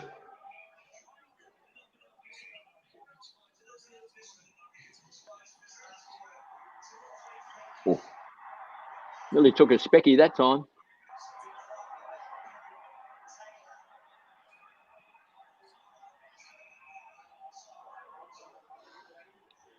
It's going to be, as we see with these close games, it's going to be a tough last 4 minutes, Renee.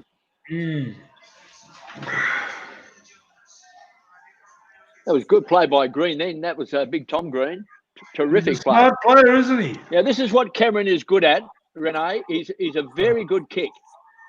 And he's, 50 metres out and he's on a 45-degree angle. But he's got as much chance of kicking this than anyone else in the competition, I reckon. Yeah, right. So he's a left footer. He's on the right side. This is a big, big kick for the Giants. Yeah, they kick a goal here. It's all over. Shut the shop.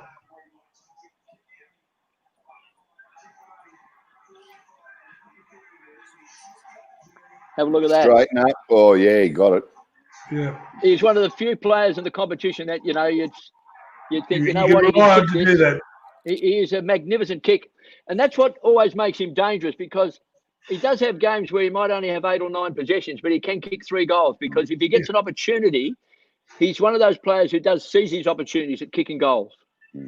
Well, it's like Toby Green. That's a great kick under the pressure that he was under, and at this stage of the game. So we've got 3.5 minutes left, and they'll lead by 8 points. The Giants. Yeah, Collingwood need 2 goals in 3.5 minutes. And you see there, it was Mumford just with his body leaning against Grundy. They got it down to Tom Green. But that was very nice body work by Tom Green. The sidestep and holding the ball out. I know, he's a good young player. Yeah, bit of maturity there.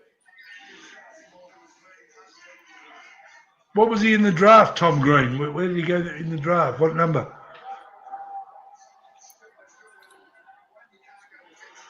I'm not sure, Renee, but he was not top 10. I don't think he was first round. It was a good pickup. No. Kick it along. He was taken as an academy kid. Oh, that's right.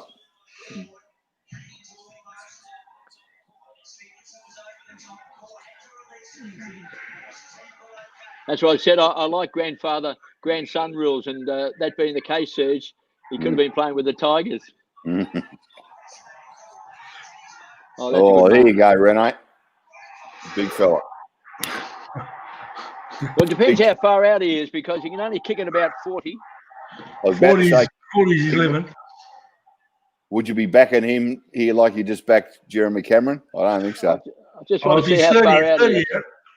He's quite accurate from about 25 metres. A bit late to be the hero. He gets this. There's plenty of time, though. Yep, bang. Yep. He was, 30 metres out? Yeah. 30, 35. That's about his limit. 40 would be his absolute limit. See, that's what he did against the Tigers in the preliminary final. If they kick it long, but they wait the kick so the ball is dropping. If he's in front and he can run at the ball and leap at full stretch, well, I mean, obviously he's very difficult to outmark. So whoever's playing on him has got to be aware, not to give away the free kick, but he's got to make certain that before the ball is kicked, that he gets in front of him so he can't get his run. But to allow him to get that full run and then at full stretch, very difficult to beat him. And he got his full run there from about a 40-degree angle. Did it easy. 2 points. We need a goal still. So 2-point ball game. What was 1 point at 3/4 time? Was it square at halftime? All square at halftime.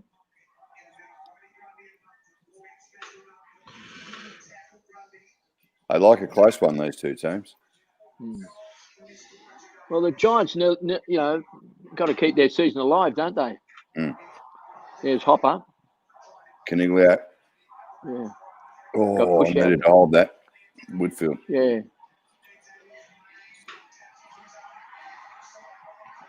Long. Oh, good tackle. Good tackle. That was a Perryman, I think. Or Haitley. It might have been Haitley.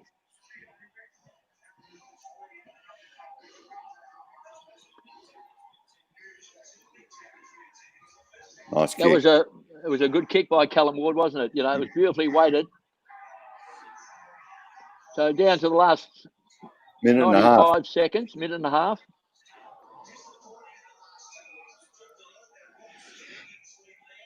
He's So wasting Haynes has just 15 got to kick the seconds. ball as far as he can to the half forward line, down the line. So off the back of the pack here, they needed to. Well, that might have been caught high then. Might have been a free kick. Toby Green. It was a free kick there too, didn't he? No, if he paid it? No, he didn't. He didn't pay it as a free kick for around the neck.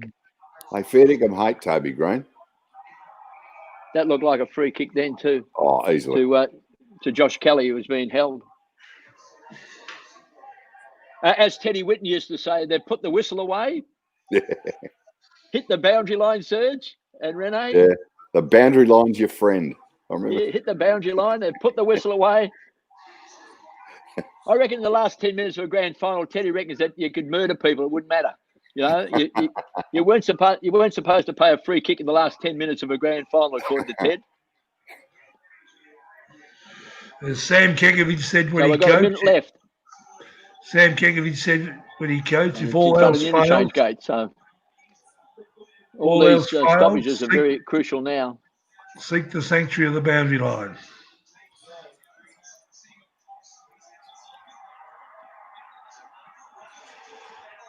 Yeah. Canterbury again. Gee, I tell you what, Tom Green has been terrific in the last couple of contests for the Giants. He's a competitor, Kevin. Yeah, putting his body on the line, you know, in close. He's done very well. So down to 39 seconds.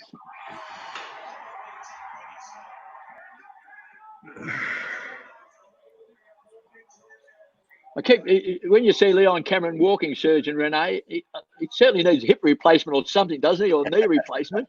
He's got the wobbles. He looks like Hopalong Cassidy.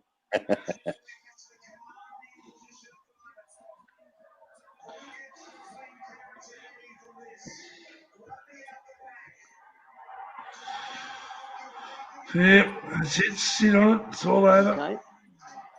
Down to the last 29 seconds. There's Tom Green again. Can you believe it? How good has he been? They'll get this deliberate. So there's 19 seconds left. Toby Green just kicked that just too wide then. He probably didn't need to kick it as wide as that. There was a lot of space open to him. This is an important pack mark here. Tom Green again. Can you? My goodness, that's been terrific in this last quarter. You might have to sneak him into your votes, Kevin, if we were. Well, I don't know about that, but I mean, for a young kid, he's been involved in 5 or 6 contests in this last quarter, which have been extraordinary. They're going to win it now by 2 points. I'm a bad judge. I said 1 point. Yeah, he did say 1. Yeah, I'm a bit disappointed, but it's a big win for the Giants. It is. Final sign, 10-6-66 to 9-10-64. The Giants have beaten Collingwood by 2 points. That's a huge win. Steve Ward, very, very happy there. All he's happy is when he made the century. He should have pulled out the red handkerchief and just wiped his face or something, shouldn't he? I think GWS missed a couple of easy goals. That was a much better effort by the Giants. Yeah. They played with a lot of urgency right from the opening bounce tonight. I mean, Collingwood's one of the best sides in the competition because the last couple of weeks they've been a little bit insipid. As I said before, Mumford gives them a bit of presence, you know. Now, he may not be able to see out the year, although it's a shortened year, and this is his first game for the year, round 4. But we did see the end of last year that in the end he had some injuries, but he couldn't get off the ground and nearly was a liability. But if he's fresh, if they can maybe pick the games for him, you know, if you can do that these days, and maybe Jacobs can play a couple of games when, you know, they can try and freshen up Mumford. But in the big games, I think they need his physicality there, just his presence on the field. He makes a lot of their players walk taller. There's no doubt about that in my mind. And interestingly, he didn't play last week against the Bulldogs when the Giants came out and tried to do the intimidation and start belting a few heads around, and they got their ass handed to them by the Bulldogs. Tonight they came out and they just played good footy because they're a team of good footballers, and they got past Collingwood.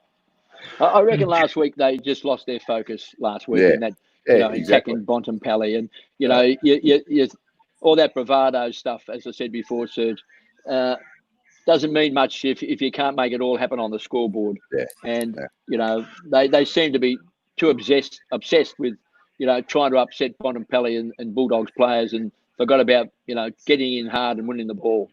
Exactly. Yeah, and with their ins this week too, with Kelly, as you just saw. Just can't hear Renee at the moment. Can't you hear me? Sorry, Renee, just can't hear. No.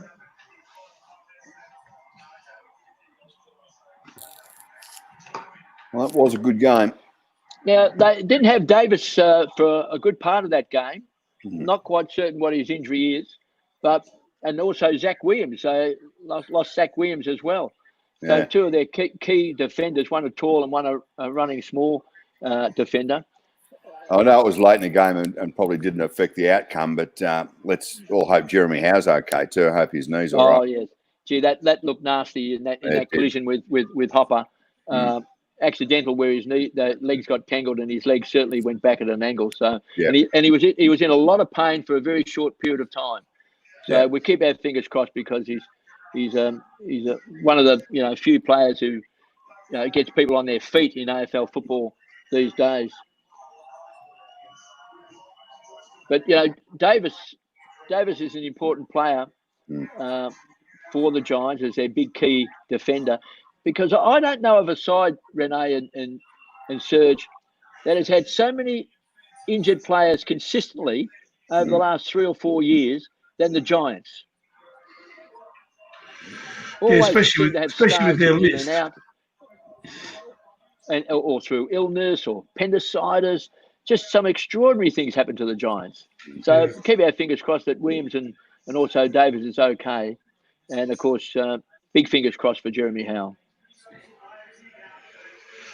Yeah, it's been a very good game, an excellent game, hasn't it? It's sure just having a chat with his old captain there, his premiership captain in Maxwell. No, as you say, Kevin, I think this might have straightened out the Giants, got them right back on track. I'll give it a shake from here on in. And Toby Green, as you say, having a chat. He's just a terrific footballer. They've got to play the Tigers soon. I'll try. They may even have to play them next week. I'll try and find out. Because, all right, gentlemen, we might have to wrap things up there. It's been another big night on your Takeover TV. Love you if you're still watching, Daru. Love you to have you in from California, and hope we see you again next week. So, gentlemen, to Renee Kink, Kevin Bartlett, and Finey, who's already left the building, like Elvis. We'll see you next week on Takeover. Okay, see you guys. See you, Renee.